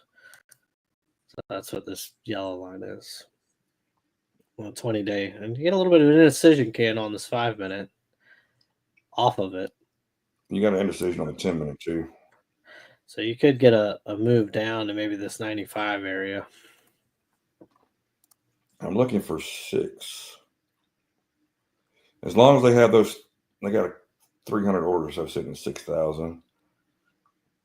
But now you really got to be careful. You got to get in and possibly get out pretty quick because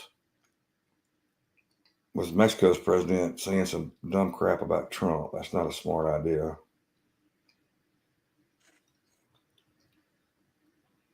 I think it was a good agreement. The deal will also help Mexico boost border security. I think that's the key. I think that's where everything was coming is on border security. I think that's why he picked what he picked. I mean, I don't know if anybody's seen, everybody talks about the Mexican border, but the Canada border is probably the easiest one in the world to cross. Like there's a checkpoint here. Okay, well, I'm going to go park and walk through the woods and I'm right in America and there's nobody there to stop me. I asked Trump for a permanent pause. He agreed to 1 month. Well, you didn't win that negotiation then, did you? Yeah, I This is only Mexico. The crazy thing is, this is only Mexico. This is not Canadian stuff yet. So yeah. And has anybody heard China say the first word? I think they're celebrating 10% tariffs. Holy cow! I'm assuming Trump just confirmed the. I'm not seeing anything, but I told Trump mutual trade helps them compete with China. Okay.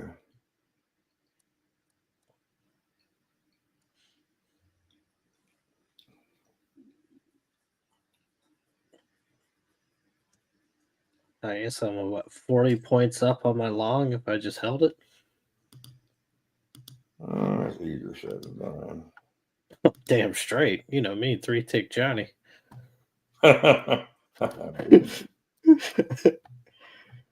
Good golly. Can't chase this. Oh boy. I'll stay down. You guys don't see us use Fibonacci as much anymore as we used to, but I think right now is a great time to use it on this move. For some reason, it defaulted back to all the colors I didn't have before because I don't like the rainbow colors, but we're going to leave them there because it helps us see what we're looking at. I like absolutely no colors here and here or down here.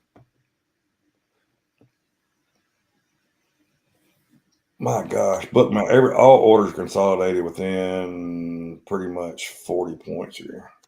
You still do. It's interesting. So you still got 109 orders sitting at 59.87. You got 183 orders sitting at 59.50, and about 300 orders sitting at 59.37. So were these orders just left down here and these guys aren't going to move them? What was the deal with those orders?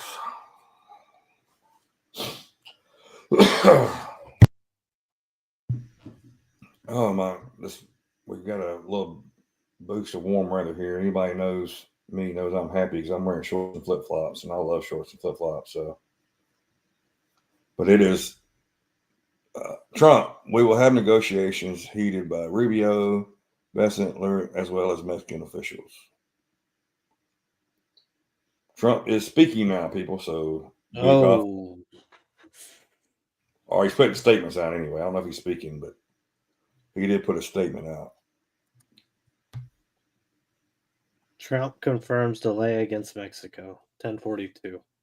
Yeah. 9:42. So I look forward to participating in those negotiations with President Sheinbaum as we attempt to achieve a deal between our two countries.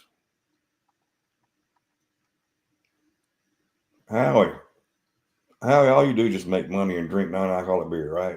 Is that your game plan? Make money and drink non-alcoholic beer. You and Harry would get along great. So I don't know if Harry's making money, but he drinks non-alcoholic beer.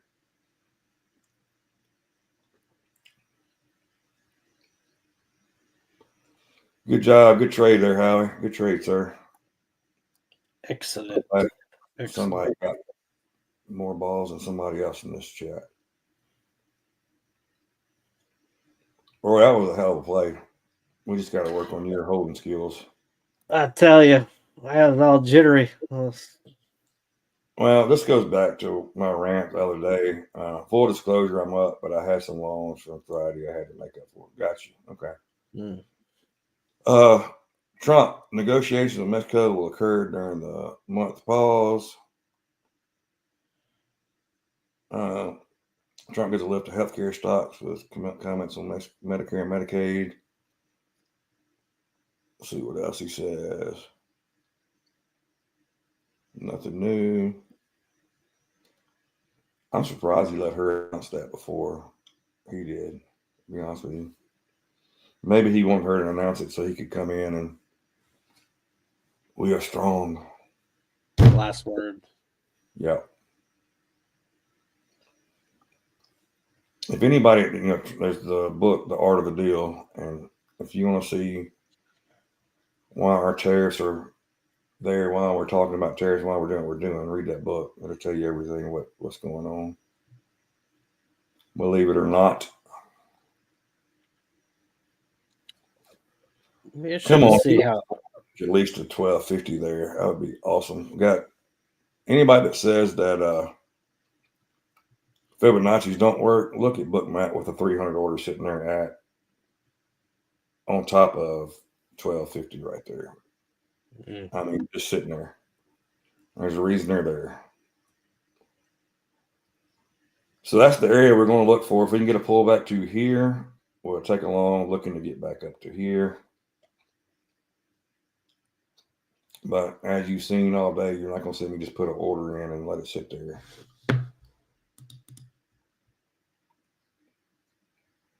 I was trying to talk crap about Roy's order, but it worked out. But I don't. That's bit us in the butt more than it's helped us just leaving those orders in there. Absolutely. So that's the only reason I haven't done it. Oh, we're looking for what a 12-point pullback here. That would be nice.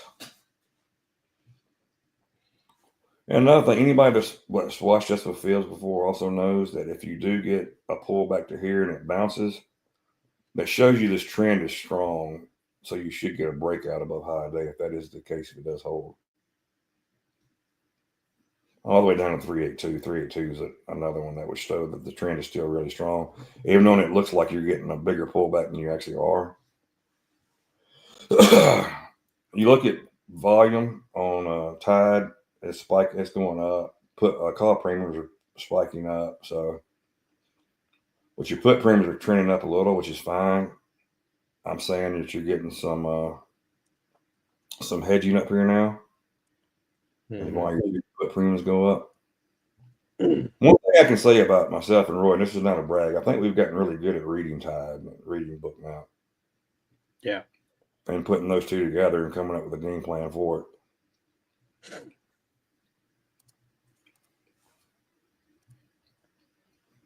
Yeah, all three tides are now in sync volume wise.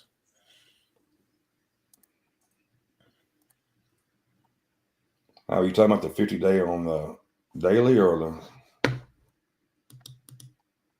Let's look at the 50-day. daily. Oh, yep. Yeah. Wow. Yeah. Pretty incredible, isn't it? Yep. Pretty incredible there.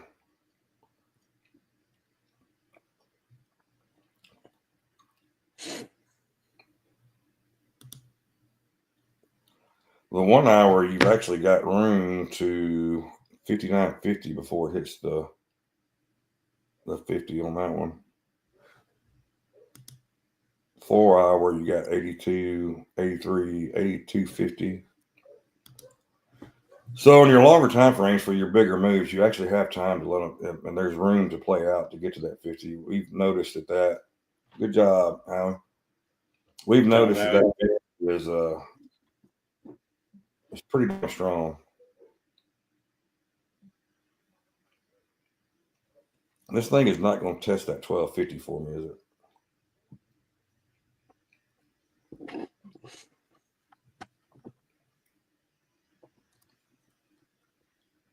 Do it. You son of a gun.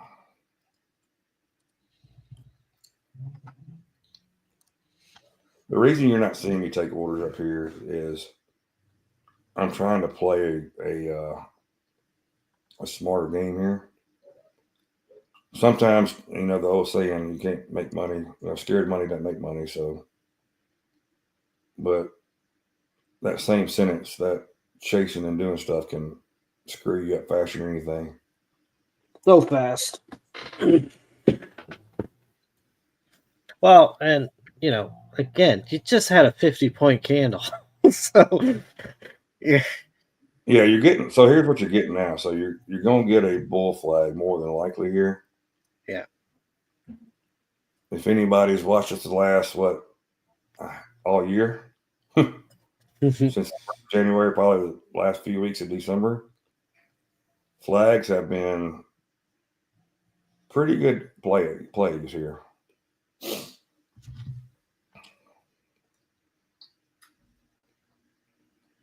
If you look at the 10-minute rule, the candle by candle upside, that 1475 where it actually got to where I didn't take was a great entry for long.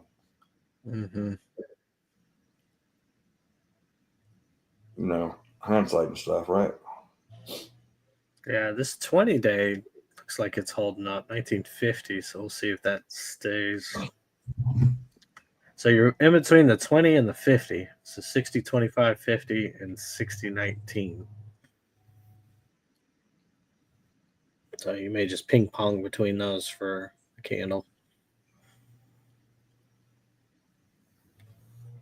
Bitcoin's approaching 100 grand. You're at 99,374. Solana 207. Strong back move up. Ripple's still red, but it's moving up. Let's see. Ripple. Mag 7. Ripple. Apple 228.78. Not a strong. I mean, you get the big move up, and it's kind of fading now. We'll see if it continuation. Nvidia is getting bidded up. Move, baby, move. Microsoft bidding up. Google kind of hanging out. Amazon kind of hanging out. These big moves off of that one candle is really showing up in the Mag 7. Yeah. So we got coin down below 18 now. Yeah, VIX big move down and fall. And that candle was a fundamental mechanical. When we say mechanical, that's the options, that's your covering, that's your stuff, all kind of converged on one candle. And that's why it can rip through any sort of technical resistances. I mean, it went from below our zone to above our zone. And went all the EMAs, all the view. I mean, one candle. Oh. So to your point, Monty, about this fib levels, I mean, you are holding above the the first level there, so your EMA is starting to, so that spot is the one, in my opinion. That's it. At 1250. Yeah. Unless Homeboy comes out and says something, I think that's going to be. Well, he's backed up. He's backed up Mexico on everything Mexico said, except he didn't say that she told him this, blah blah blah, which was dumb. But he did back up the. Hey, we are pausing tariffs for 30 days a month. But it's only Mexico. There's been no talk with nothing announced from Canada yet, and I'm still thinking that China's just sitting over there like, you know what, we got 10% tariffs. We're going to shut up. Yeah. Well, Canada has a follow-up call with him at 3 Eastern, so yeah, we'll see. Hopefully, we are done and locked out by then. Oh yeah, we're going to be. No, you say that. Friday we were at 2:30. We were trading stuff. So yeah, but we're our time, which would be 3:30 your time, which would be what they probably announced was Eastern time. So I did enjoy that power hour. Not gonna lie. I love it when Roy sends a text like, "Hey, you want to trade for a minute?" And then I told him no. I told him no. I was like, "No, I'm done, bro." And I walked over by the desk and I saw something. I was like, "Hold on, let's hop on real quick because I see a trade." And another move down here. Not a good looking candle, so you could get that push down to that 8. Yeah, here's the deal. Here's what I'm looking at. Here's my thought process here. This is why I'm really. Do I hate I didn't take that trade with Roy? To a little bit, but I'm not going to beat myself up over it because I didn't think that trade was appropriate at the time, so I didn't take it. That was just me. Roy took it. Roy made money on it. I'm glad he did. But for me, I'm trying to be just a little bit safer on it. I'm trying not just set an order and leave an order and let it hit. I'm trying to see some kind of move off where a level or something I'm looking at. But like I said, when we saw order play at 2:30, there's trades to be made all day. Mm-hmm. So I've actually come to that conclusion here where, hey, I don't have to trade. I don't have to chase a trade here, right? Mm-hmm. It is what it is. I'm there. I'm solid with it. This is what I'm looking at. It's where I'm at. I'm happy with that. So no.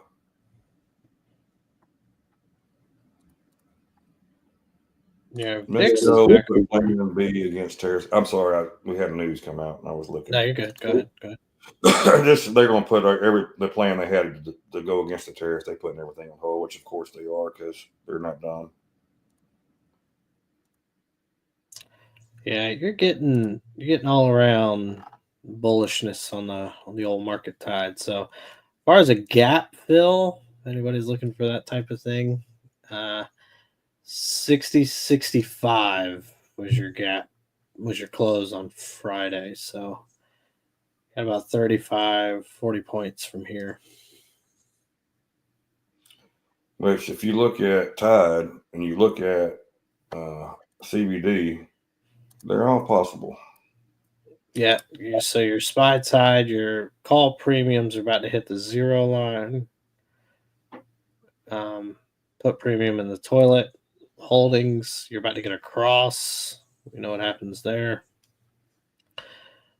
And general market, you already got the cross and you're moving higher on call premium. Both are still below the 0 line. So there's a lot of more move left in this if it wants to keep pushing up. And it looks like it's battling the 50-day moving average. That's a green line.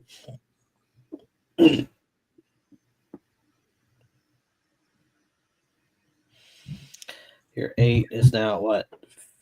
6,000? Your 8 on this is right after 60.12. 60.12, sorry. That was the 8 on the 10-minute. So I'm looking for a test of 8 now. That would be my play. for entry. A lot of wicks at the top here. Could show a little bit of exhaustion in the buying. Yeah, so kind of when you're looking at these kind of plays, right? You're looking for the reason you get these flags is you see a little exhaustion, and then the buyers or sellers come in with more aggression to pop it back above. So they take a break, they talk, and they plan how they can screw everybody over and make as much as they can make off of it. Like, I'm not one of these guys that say that the market's manipulated and all that. We all know everything in life is manipulated to a point, right? So, and if you have that mindset that the market is manipulated and the market's against you, I don't think you'll ever be successful in this industry. Nope. To be honest with you, you can't look at everything as, well, it's not my fault they're out to get me. That's what you end up justifying yourself by on that kind of talk. In my opinion, that's just me talking, but anything you look at in this country is manipulated to a point. The thing we have to do is decipher that and figure out how we trade that. Yeah, that's true about pretty much everything in life, to be honest. If you're Yep. going to complain, and you have to understand, I can complain about this, but do I really have control over it? Yep. And if the answer is no, then you better figure out how you can survive in that environment. Or if you look at these candles, you have not gotten a close below a previous candle since that move. Now we've dipped below like the close, right? But you haven't got a close below the previous candle yet. Which, if you are trading that, this is not a good thing for business. ISM calls Trump's tariffs a threat to manufacturing recovery. U.S. manufacturers were hoping to exit a 2-year slump in 2025 and what they was going to do, but Trump's tariffs delayed those plans. Who said that? That is coming from Market Watch. It doesn't say who's saying it. ISM. Who's ISM? That's that's who does the manufacturing index and all, right? Yeah. Yep, US ISM manufacturing PMI. They do PMI, manufacturing index, all that good stuff. So they are against the Trump tariffs. This shows you, though, like I told Roy, I think it was pre-stream. I'm not saying I'm for or against tariffs, but the news you get from Mexico today shows that threatening tariffs works in negotiating. These countries cannot make it without America. That's the thing that nobody gets. Like, I know this is pre-stream. Me and Roy talked about this, but like Canada, we get 5% of our total imports from Canada. 5%. That's it. Actually, sorry, it's Mexico and Canada combined is 5%, which shows you we get way too much stuff from China, right? But China's going to be more. But you got to think there's all these countries that we do get imports from that kind of add up overall to a point. Mm-hmm.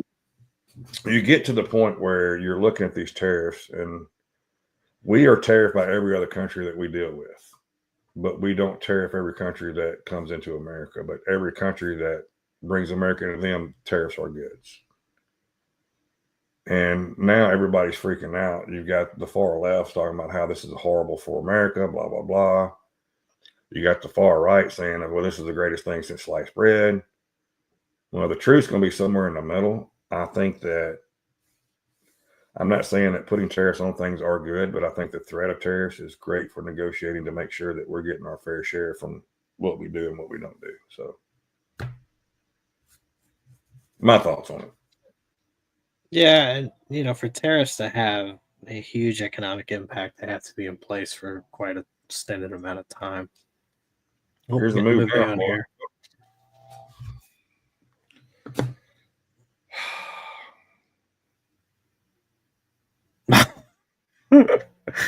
All right, so you get the test. So this is a bearish candle. Now, does it spring itself back up? I'm not gonna lie to you. I keep looking right to see if there's news while we're coming down, while we had this dip. So I'm not getting into anything because I'm looking over here to see if there's gonna be news pop. Yeah. Because even though when I pay for the news to be when it comes out, news is still getting to us probably 30 seconds after everybody's report's already seen it, right? So yeah. So I mean, on that candle, you went down to 1350, and it's fallen now. So you're jumping around, 2 points CS at a time. It's which not is $100. yeah. Danger, Will Roger. I have I a guess $300 stop, and it's getting hit like crazy if I'm in this stuff on the wrong side. oh, I thought you said I have a $300 stop. Like you were already in a No. trade. Like when did you enter a trade?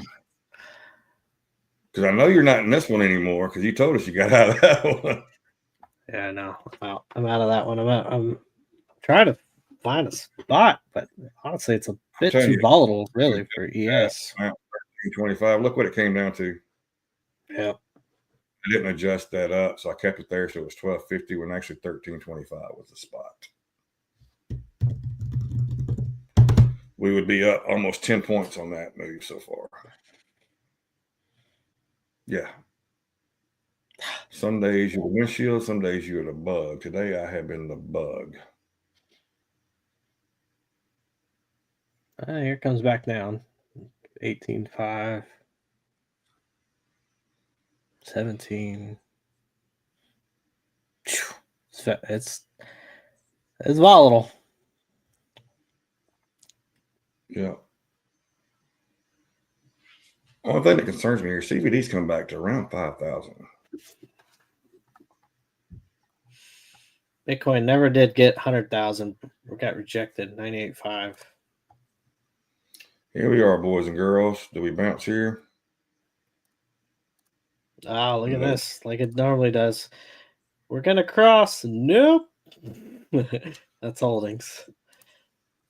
Spy tide, you've got a drop. We got call premium back below the zero line. Price is moving down. Whoa, price is moving down. Yeah.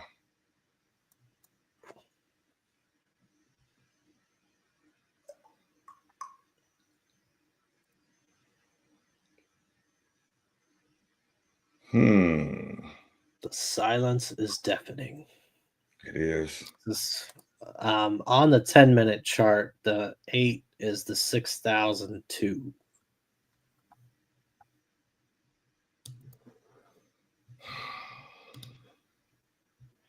Look at you. Look at you entering a trade. I got to be able to get. Entering a trade. All right, we took profits. We're up $400. We are not letting this thing turn against us. Look at that wick. Beautiful.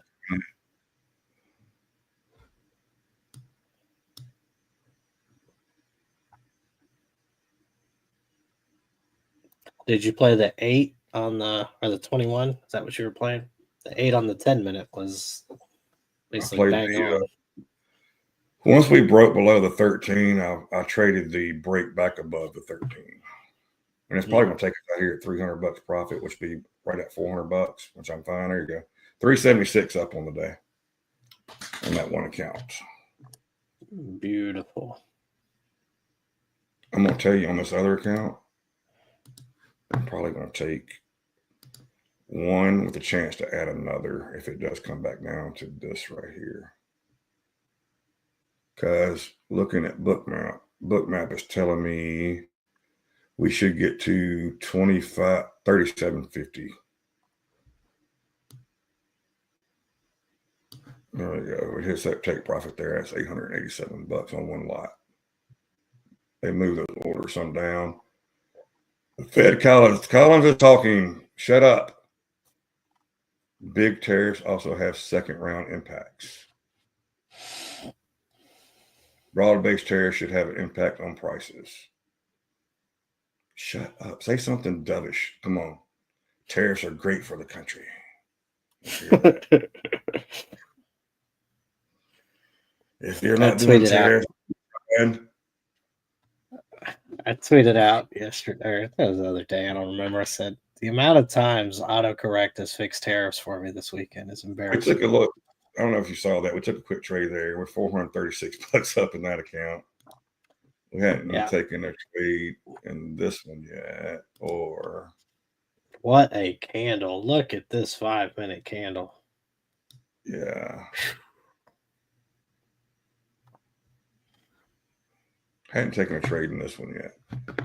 This is one too. We're going to do a one lot here just to try to get to high day. So that would be 10 points, which would be $500. So I don't normally do this, but I'm going to leave it there with the odds, the chance to get in again if it comes back and test the 8. CBD's pop back up. Everything's kind of suggesting we should get a pop to at least high day, unless Colin says something stupid. So this is probably not the best trade in the world. I think I rushed this one a little bit here, to be honest with you, Roy. Your 20-day moving average is 1975. If it can stay above that, I mean, every time it's gotten below it, it just kind of rips itself back above it. So I think you're seeing support there. Yeah, maybe. We're going to see if we pop up here. But your 50-day is 25.75. If we can get $500 out of this trade, I will. We're going to actually do. They move those up. We're going to do 5. That gives us 500 minus fees. So if it hits that, that gives us about a $1,700 day overall. $1,700 a day. I can live with that. Yeah. So I did it. I went ahead and I got my 200 on an XFA. All right, we got 120 something out of that trade. That XFA that. Oh, go ahead. No, sorry, go ahead. I was gonna say that XFA that I got 250 out of. It was down 600, so I'm happy. I wasn't letting that trade turn red, so I went on and took profit a little bit early because I made my stop up pretty tight. We might get the breakout here, and I will regret moving that, but volatile times calls for drastic measures, right? So let's protect capital. We're about 11, 12 minutes after 10. We've been going for an hour and 50 minutes. We're looking to see if we can actually get a really good entry again instead of chasing like we did a couple times there. So we could trade this account again if we can get another nice entry. Eventually, we want to get to the point where we're not making this $200, $500 turns into $2,000, $5,000. That's the goal eventually. And then it was like different strategies. So we broke out of our zone, right? The odds of us coming down and testing our zone and coming back up are not the best in the world. Because I'm going to be honest with you, unless we just get a drastic drop down, which if we do that case, you're not wanting to go long, right? And if we grind down and then pop back up, well, you're looking at an afternoon where I don't want to sit here all day. So there you go, Collins. Now you say something like that. The underlying trend in inflation has softened. Mm. And then you got, is that Starmer in the UK's Prime Minister Starmer? That's a weird name. U.S. is working hard to set path to 2.5% defense spending.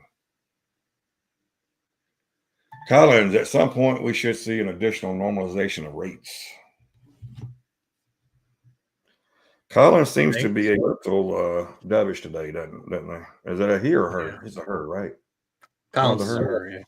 Okay. She seems to be. Collins is a her. Mexican president's a her. Yeah, a Jewish her, which is very strange for a Mexican president.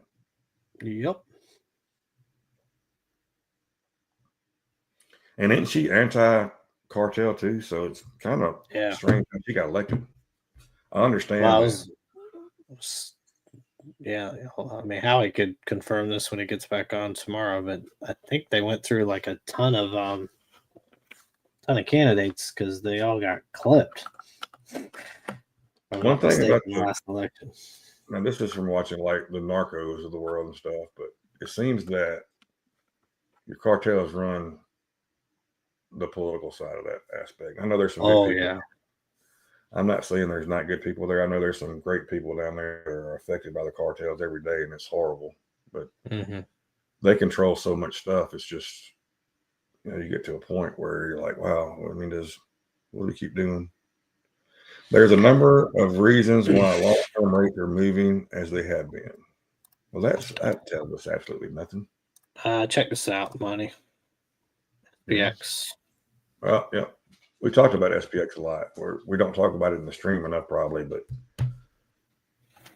it's amazing that you get levels that you can trade. You can look at SPX, you can look at SPY, and you could actually trade all those without ever looking at the ES chart, to be honest with you. You remember what was the group that used to be on? They faded out, but it was something Capital. Kane Capital, and they traded ES off SPX. Yeah. This is when we were first getting Kane there. I was so confused. I was like, wait a second. Do we buy options or what are we doing with futures here? No, you just buy this. I remember sharing Kane Capital with a friend of mine who we were just kind of getting into the option stuff. And we looked at their Discord and my buddy replied, he's like, this thing's so organized, it's got to be a Ponzi scheme. I'm going to tell you, they were really, really good at what they did. They offered a lot of free content. Now, they did have some stuff, and that's what everybody wants to take you to right there paid. Yeah. But Coach Ditka was, he was the founder of Kane Capital. Yeah. And he went absolutely crazy. When I say crazy, like lost it mentally.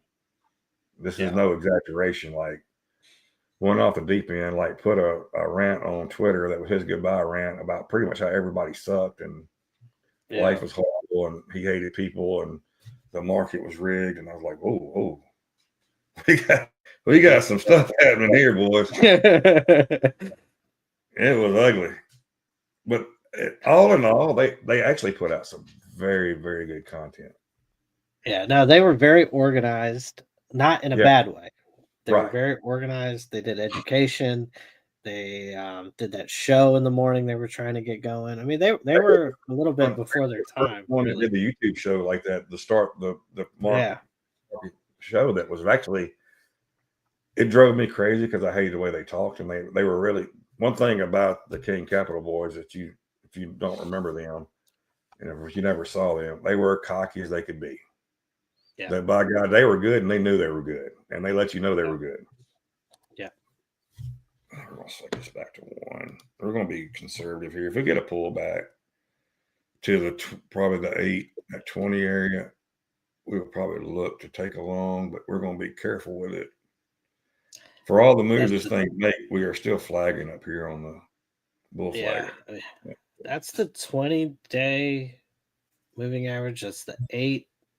If it can get down there and give us a little love tap and hold, I think they'll get this novice trader into a trade really quick. So one reason why I think that we are struggling right here to break up, we are still pretty much right on top of that 50-day moving average on the daily.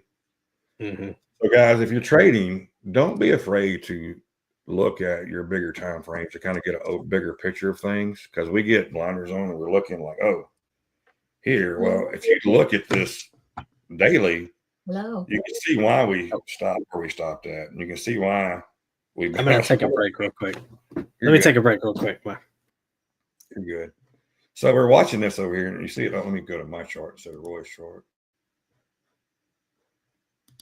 because Roy's chart's not trading, so we'll do that.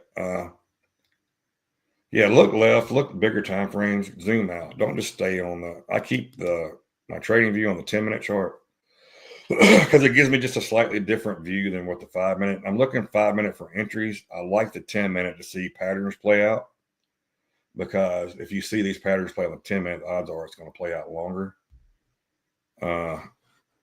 I will occasionally look at the 15-minute, 30-minute. If you look at the 30-minute, 30 minutes bullish as you can get.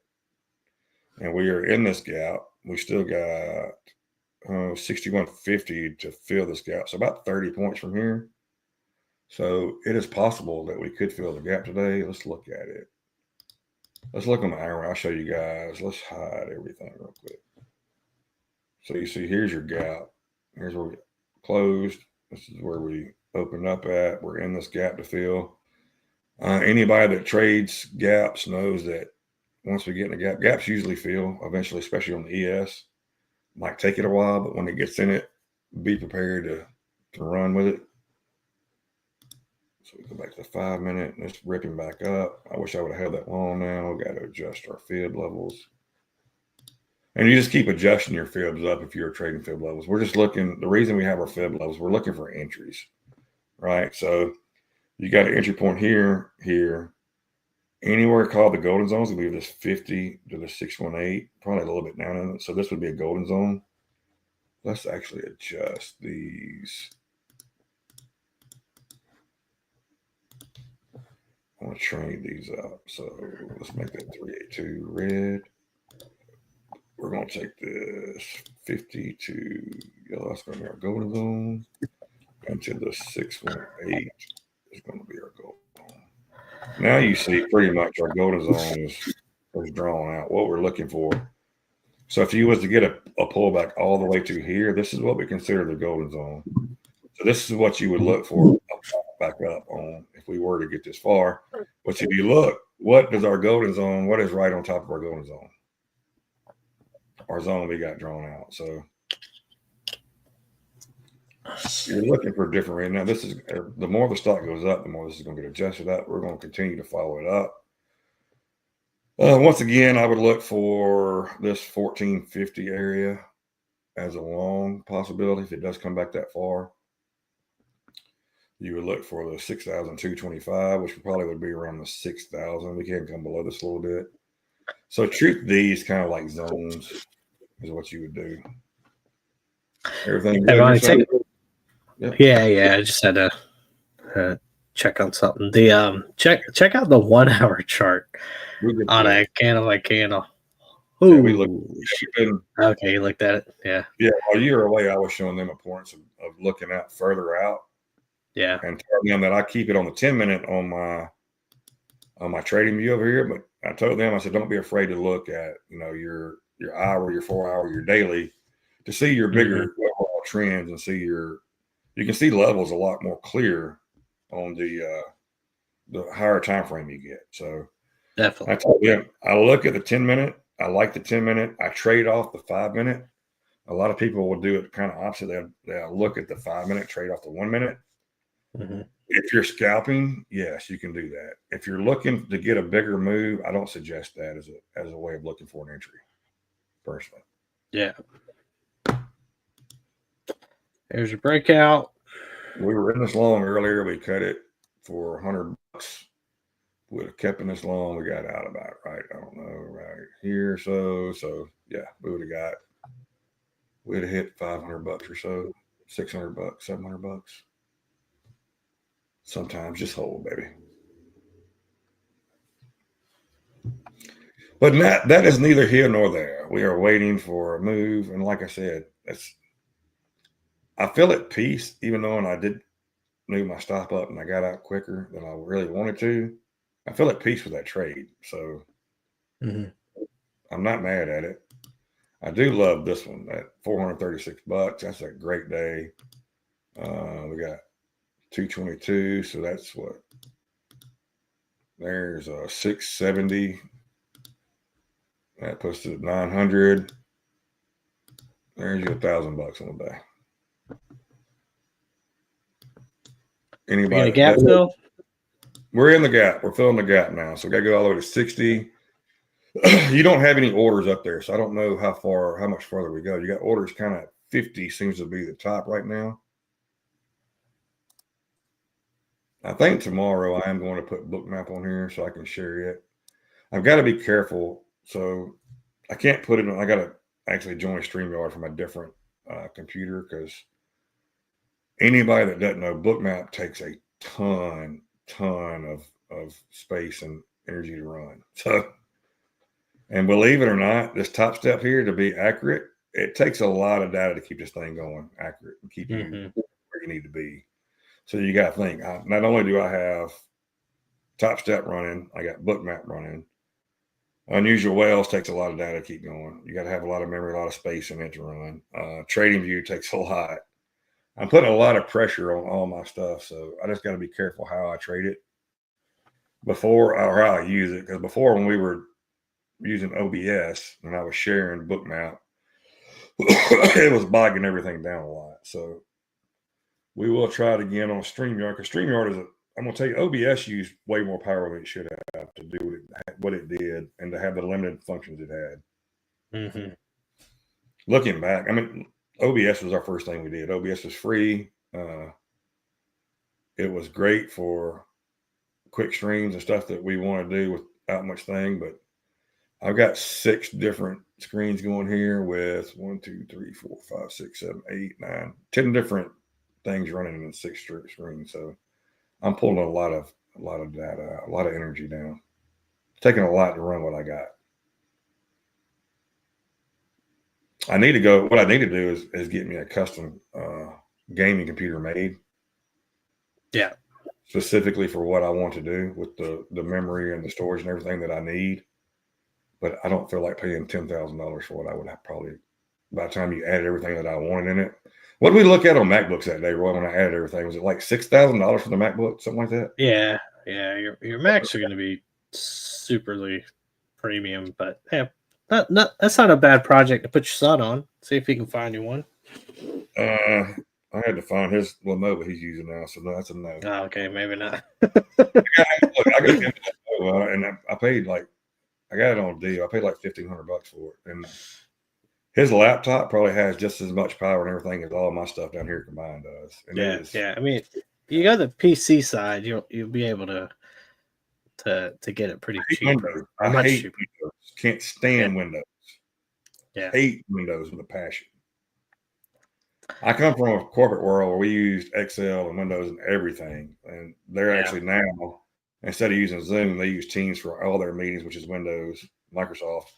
It's horrible. Hate it. Yeah, it's user friendly, but I am an Apple guy, and I'm so used to everything that Apple does. Be careful here, guys. We are in this 10 o'clock hour. You could see a decent move back. You do have your put premiums are popping here some. So I would love to see it. And the crazy thing about this move is, we talked about CBD, how it ran, but 7,600 where it's at right now, and it's just not breaking out. It's just kind of strange that I think we had a quick short cover in here and maybe a little carried over to here. Probably had more FOMO here, honestly, than short covering. I think so. I definitely had it. We trended down. Well, yeah, but you ended up getting a good entry. Now, this candle right here shows you where it pushes down. You do have a wicks higher and lower, but that is bullish because you got your volume come in. Then your volume kind of tailed back off. This candle here, you had a little more volume, but let's see where that volume came from. It actually came from the red side, so that's interesting. When you tick down the 1 minute, I'm looking to see where our volume came in at. If it was short or long. We are testing the 8 here. I just don't know if I want to take it. I think we could come back all the way down to here, to be honest with you. I went ahead and took it. I took the 8 because it coincided with the 50. I don't hate it. Moving average.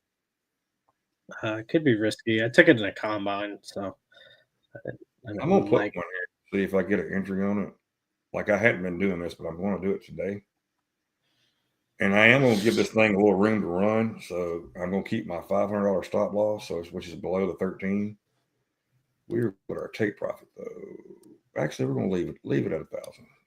If we get a pop, it could pop up.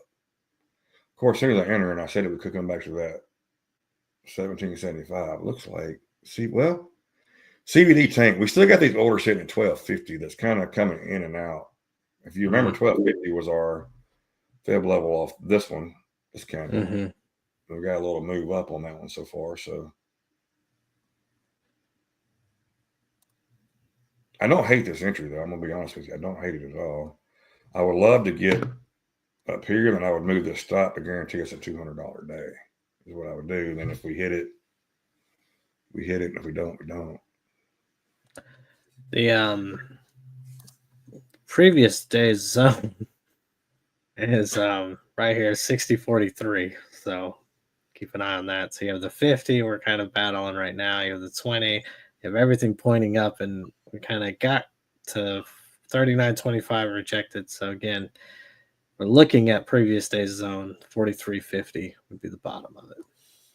Yeah. One thing that I'm going to do today that I didn't do Thursday, I told you guys I was not going to go on tilt. I want to tilt a little bit after I got off the call on Thursday. Yeah. I did not lose an account, so there was that. Mm-hmm. And I built what I got. I had 3. I did lose one today, but I hate how I lost it because the trade was right, and it would have hit my target, and I would have $500 on it. So that's very annoying. It is what it is, but we have a backup that is paid for and ready to go. So as soon as that one goes out, we got another one pops right back in. And we are going to start, when I say that I'm not going to tilt, I'm going to start locking these damn things up so I don't go on tilt. Yeah. Tilt's the easy thing to do because we struggle with it still on some days. Some days are good, some days are bad with it. You keep seeing the trade is the problem at the time of the trade. Mm-hmm. And then when I go back, and I send Roy a screenshot every damn time it happens, and I'm sure he's probably tired of getting it every time, but I sent it to him like, here was the damn play that we just missed completely. Yeah. And another thing, when stops get stopped out, these trades typically end up being right. Yep. Which is another annoying thing. So, hey, let me grab a drink. I'm just 2 seconds to grab a drink, come right back. Yep. Flipping over, you're not getting the best look on this 10-minute chart. So you're kind of battling the 50 now. So you may come down to the 20, and that would be far enough to hit my stop. Actually, no, I think I'd still be in the trade. That holds 60, 19, 25, 60, 19, 50. But your 10-minute chart doesn't look great. Well, you say that we're flagging though. It's definitely a flag in the 10-minute chart. So the question is, did I rush this trade where I should have waited and got in at the 17, this 236 level here? That probably was the better trade, which is probably going to end up stopping me out here. And it won't be the end of the world if it does, but so we'll have to regroup and come up with a better game plan. And this thing is not closed in there. Look, it hit it to the T so far. Do I take one here? Add one back? Mm. Yeah, I might. I'm gonna be safe. I'm gonna do safe. I'll tell y'all guys, it took me a lot not to add one down there. And it's probably gonna come back. If I would have took one down there, we would actually be in the green right now, by the way. Yeah, but more so, it just shows the strength of that fib. Yeah, do we take $200 here? We're guaranteed $200 on the day right now if we cut this trade right this second. I think it's not a bad. Maybe do you have 2 or 1? You have 1. 1, yeah. I didn't take 2 this time. Anyway. No, there's a scaling pan with top step, so I can't take more than 2 on this one right now. 2's my stop, my max. Probably should have took it there. We're gonna wait and see. I don't hate this move. You look at the 10-minute, it got right at the 8 and bounce, which 8 has been, pretty strong on the 10-minute chart. So, yeah, I mean your bounce just went off of the 20-day moving average, now back above the 50. We're battling the 50 right now. You're above it actually, and then so you're looking for that 30. You get 60-30 break, you should have a move up to high a day potentially, in my opinion. CBD's going back to 7,000. It got down to 6,000. Actually, it got down to about 5,000. Your call premiums are moving sideways, but your put premiums are dropping and your volume's rising again. So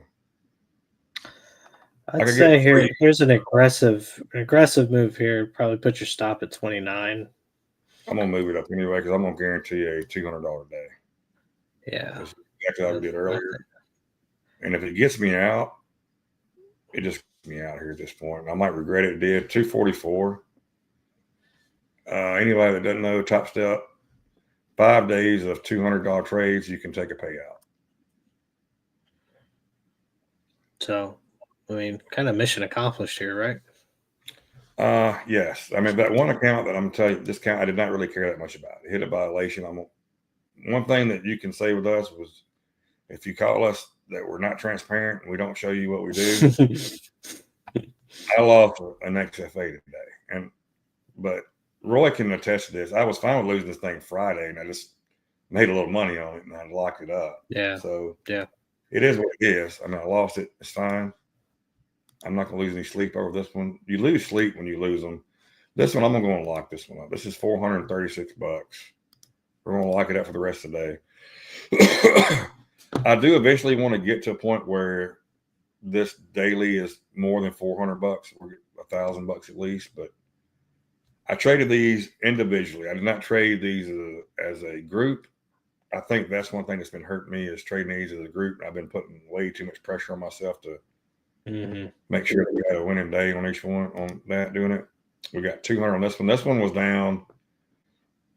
This is one of the ones we had tilt on. We had got to the point where we were, was it $180 I had left on it, Roy? Yeah. Anyway, we made decent money. Now we've got $700 on this one to play with. This one, every day, $200. I'm going to lock it in until we get it green, and then I'll move it up. So that's my goal on that one. I do care about losing this one. This is another one that got down. We only had like $100-something left on it. We've got 630 on it now. Do the same thing, $200 a day is the goal. This is one of their newer ones. We hit 244 today. We're 560 up in 2 days. We're going to lock it up. I'm just going to be content with where we're at today. And of course, this is the first one. So 436, 24 is 8, 900, and then we got 250 out of that one. So about $1,200 today overall. Anybody that's looking to do this and make money, $1,200 a day. There's 252 trading days in a year. Is that right, Ron? Yeah. 248, 252. Let's say 252. 252. I mean, you make $1,000 a day. Well, you've had a good year, right? You've had a very good year. You would trade that every day. So, and that $1,000 a day, which is just $200 an account. So it's creating healthy habits so you don't lose your ass more. One of the things I've been toying around with this weekend is how to get better plans. I think what I'm going to do, Monty, and is basically make thresholds. So $200 a day is the goal until I get $1,000 balance. That doesn't change my trailing threshold, of course, but it kind of puts me to say, okay, I have $1,000 cash after 1 week of just consistently doing this on an account. So maybe just do that for one account, and then say, okay, the next week, but the ultimate goal really is to get to $2,000 on all your XFAs. If you get to $2,000 on your 50Ks, if you get to $2,000 on all your XFAs, then that means every dollar you make after that, you're building your threshold up. Yeah. So you really shouldn't be trading any more or less until you break that $2,000 balance, because you have nothing that you're scaling up to. Just because you have a positive balance doesn't mean your trail has changed. So once you can get to 3,000, then of course you want to take $1,000 payout and then do it one more time to get it back up to 3,000, and then all of a sudden you're looking at maybe scaling up, whether that's 2 or 3. So you're also at that point. So you're also at that point once you get 3,000. So if you can build one good thing about having multiple accounts, right? You can have 5 XFAs at a time.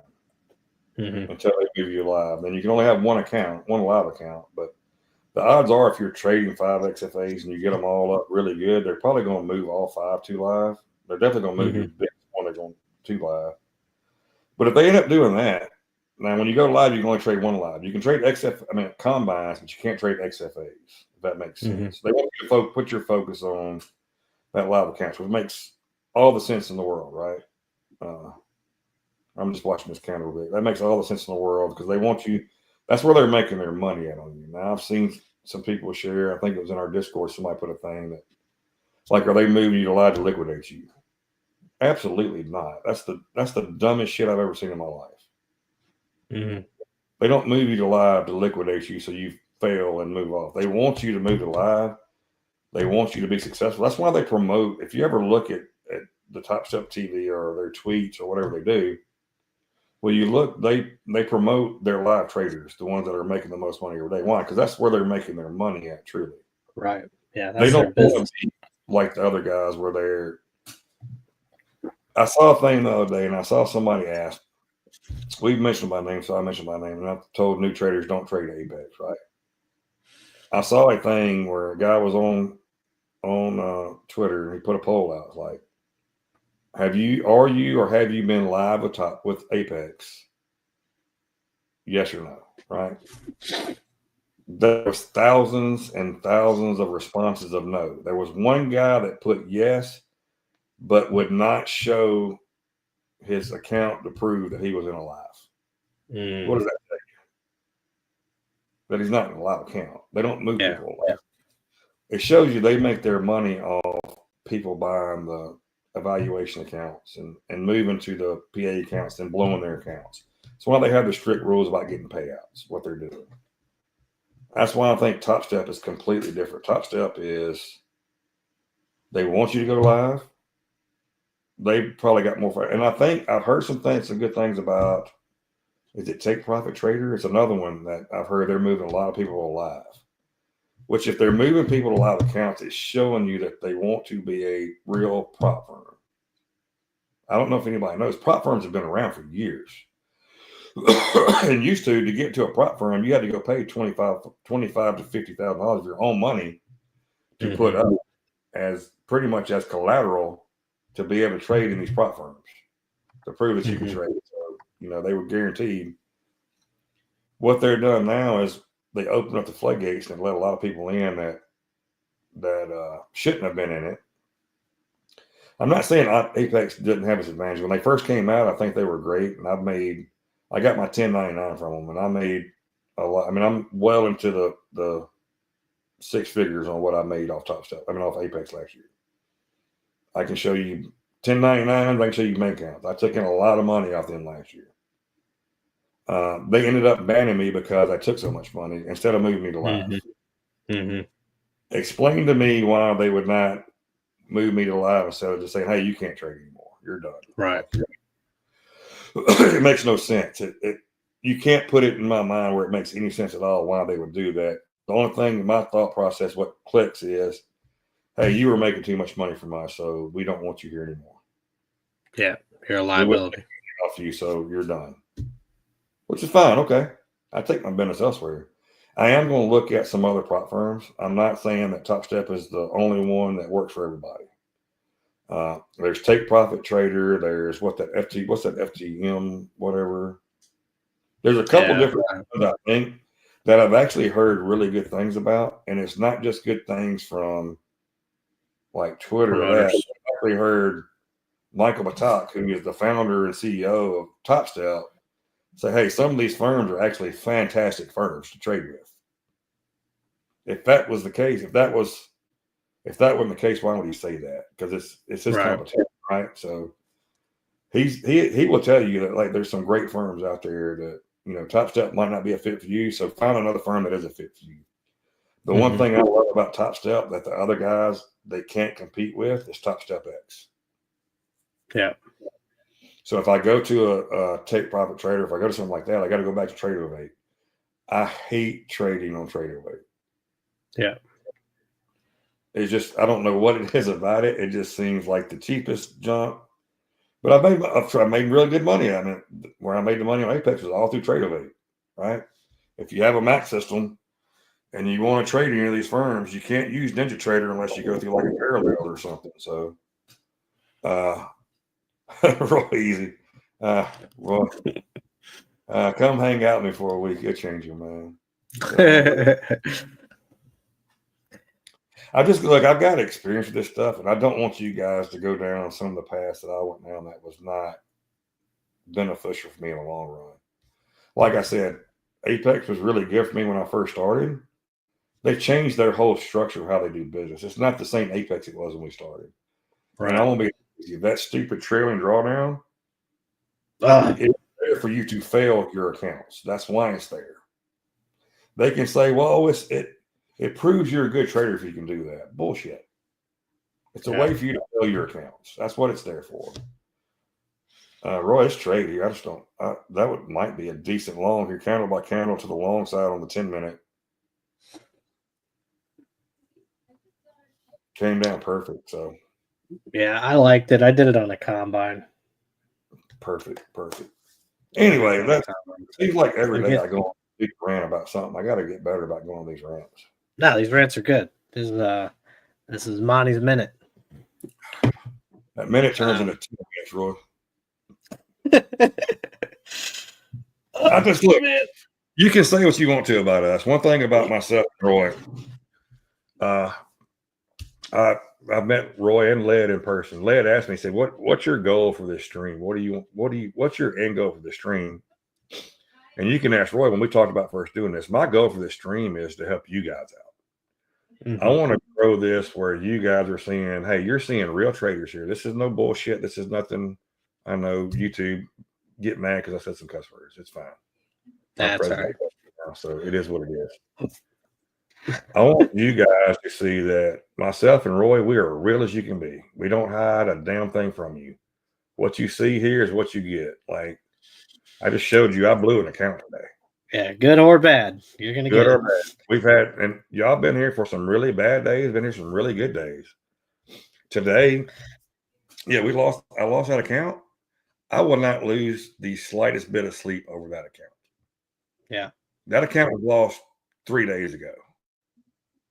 It's fine. I already made peace with that 3 days ago. Roy was there. Roy saw me when I was down probably the most. I was pissed. I want to take a break. I want to do things. My passion is trading. This is what I love to do. This is what I love to teach people how to do. Am I perfect at trading? Absolutely not. There's no doubt. But is anybody else at their perfect at trading? No. Nobody's perfect at trading. So once you get that in your mindset that, hey, I don't have to be perfect. I just have to be right more than I'm wrong.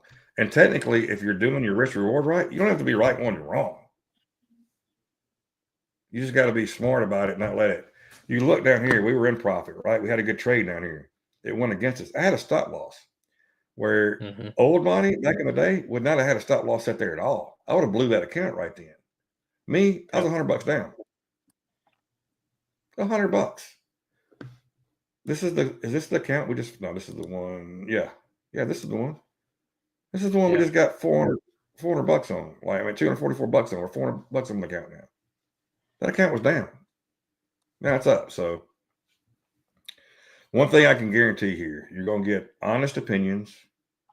You're going to get honest feedback. You're going to get honest results. There's no need to sugarcoat or hide what we do or why we do it. We do it. If we screw up, we got to own it and move on. I think one of my biggest strengths, and this is not a brag. One of my biggest strengths though is like a quarterback that throws an interception. It affects me right then I'm over it. I don't think about that again. Mm-hmm. Now we're back up growing accounts up, right? 2 weeks ago, we had zero XFAs, a week and a half ago? Zero. I think it was last week. Yeah. Last Tuesday. Yeah. Last Tuesday was our tilt day. And I'm still here. I'm still here every day. I'm still showing you guys exactly what I do every day. I'm still trying to be as transparent, be the best trader I can be every day. We're going to make mistakes. I mean, look, today, you guys have seen, how many different strategies have you seen? And we try to focus on one. Like this this zone strategy, that's our number one strategy, right? Okay, once you break out of the zone, what do you have to look for a different way to get entries, or you're just done for the day, right? There is which more is not a bad thing. opportunities. Which is not a bad thing. Yeah. Right. But myself and Roy, we're not going to be dependent on just one strategy. So you see us trade EMAs, you'll see us trade Fibonacci, you'll see us trade VWAP, you'll see us look out to the hourly. I think we're growing as a team here, myself and Roy and all you guys with us. I think we're all growing and we're getting better every day. And that's all you can ask for. If you're not moving forward, you're moving backwards. If you're standing still, you're walking backwards. That's my motto in life. And Roy can attest to this. I try to learn something different. Like I sent in some random shit over the weekend. Like, hey, I'm gonna look at this. This strategy I'm gonna look at with the option trading with the counter spreads. Accidentally saw it over the weekend. I'm like, hey, that's a way that us and you guys could make a little extra money with a lot less risk than what options are you typically have in options. Yeah, any kind of spreads is like condors, all that stuff is a lot better strategy, a safer strategy than just buying options straight out, calls or puts, right? You're giving yourself an out. You're working a lot of times on these strategies, you're working the Greeks against each other to your benefit, where usually like theta is your enemy. Well, theta in this counter spread is your foe. I mean, is your friend. It helps you out. If theta drops, if the one you sold goes down, but the one you bought goes down less, well, that difference right there is the amount of money you made every day. It's pretty simple. You sit there and you look at it, you're like, why the hell have I not thought about this before? So that's just my thought. I think once we're going, like I said, on the strategy, we're going to paper trade. I'm going to paper trade it for a month solid, the whole month of February. I'm not trading on a live account. I'm going to paper trade it. My account balance is starting with $100,000. I'm not going to trade 100. I'm going to buy 5 contracts each time is what I'm going to do. It's going to be consistent. It's going to be the same thing every day. And at the end of the month, I'm going to show you guys, hey, this thing worked or this thing didn't work. And we can do this to make some extra income as far as a lot less stress, where you don't have to have, the big thing about this I love about it is you don't have to have a big account and you don't have to have a cash account where you're day trading every day. This is a overnight swing opportunity where you typically you want to close it in the morning, but you could hold it longer into the day, right? If it makes profit for you, that's the thing. But you're just looking every day, and if you can make $100 a day, well, if you have 4 weeks in a month, that's 20 days, $100 a day, you make $2,000 in a month. Yep. Think about that. And stop trying to stay out of your, don't get out of your lane, right? If somebody else on Twitter is making a lot more, somebody else, even if Monty's making a lot more, just stay in your lane, right? Run your race. Never compare yourself to somebody else, because that's the best way to lose money. Yeah. It's one of the reasons I don't look at Twitter much anymore, because you'll see these guys made $17,000 on trading one lot on this today. Well, okay. You got lucky once. Well, let's see what you do tomorrow, right? And before I'm looking like, well, I could have made 17. If I did the same trade, I could have made that. Like, no, be happy. I've made $1,000, a little over $1,000 today. I'm happy as I can be. Yeah. If I would have made $200 a day, I would be happy as I could be right now and be content, ready to go do whatever else I got to do. I got some stuff I got to do today, so I won't be sitting here looking at the desk all day. I'm locked in. I mean, hell, look at me. Everything's locked up, so I can't do anything else anyway. So it is what it is. I'm happy. I'm content. Roy Easy, thank you, sir. I appreciate it. We're here for you guys. Yeah. So my son getting up now, so I'm gonna have to hop off because he's here, and he's gonna come down here. Works. I think in a minute. Who knows?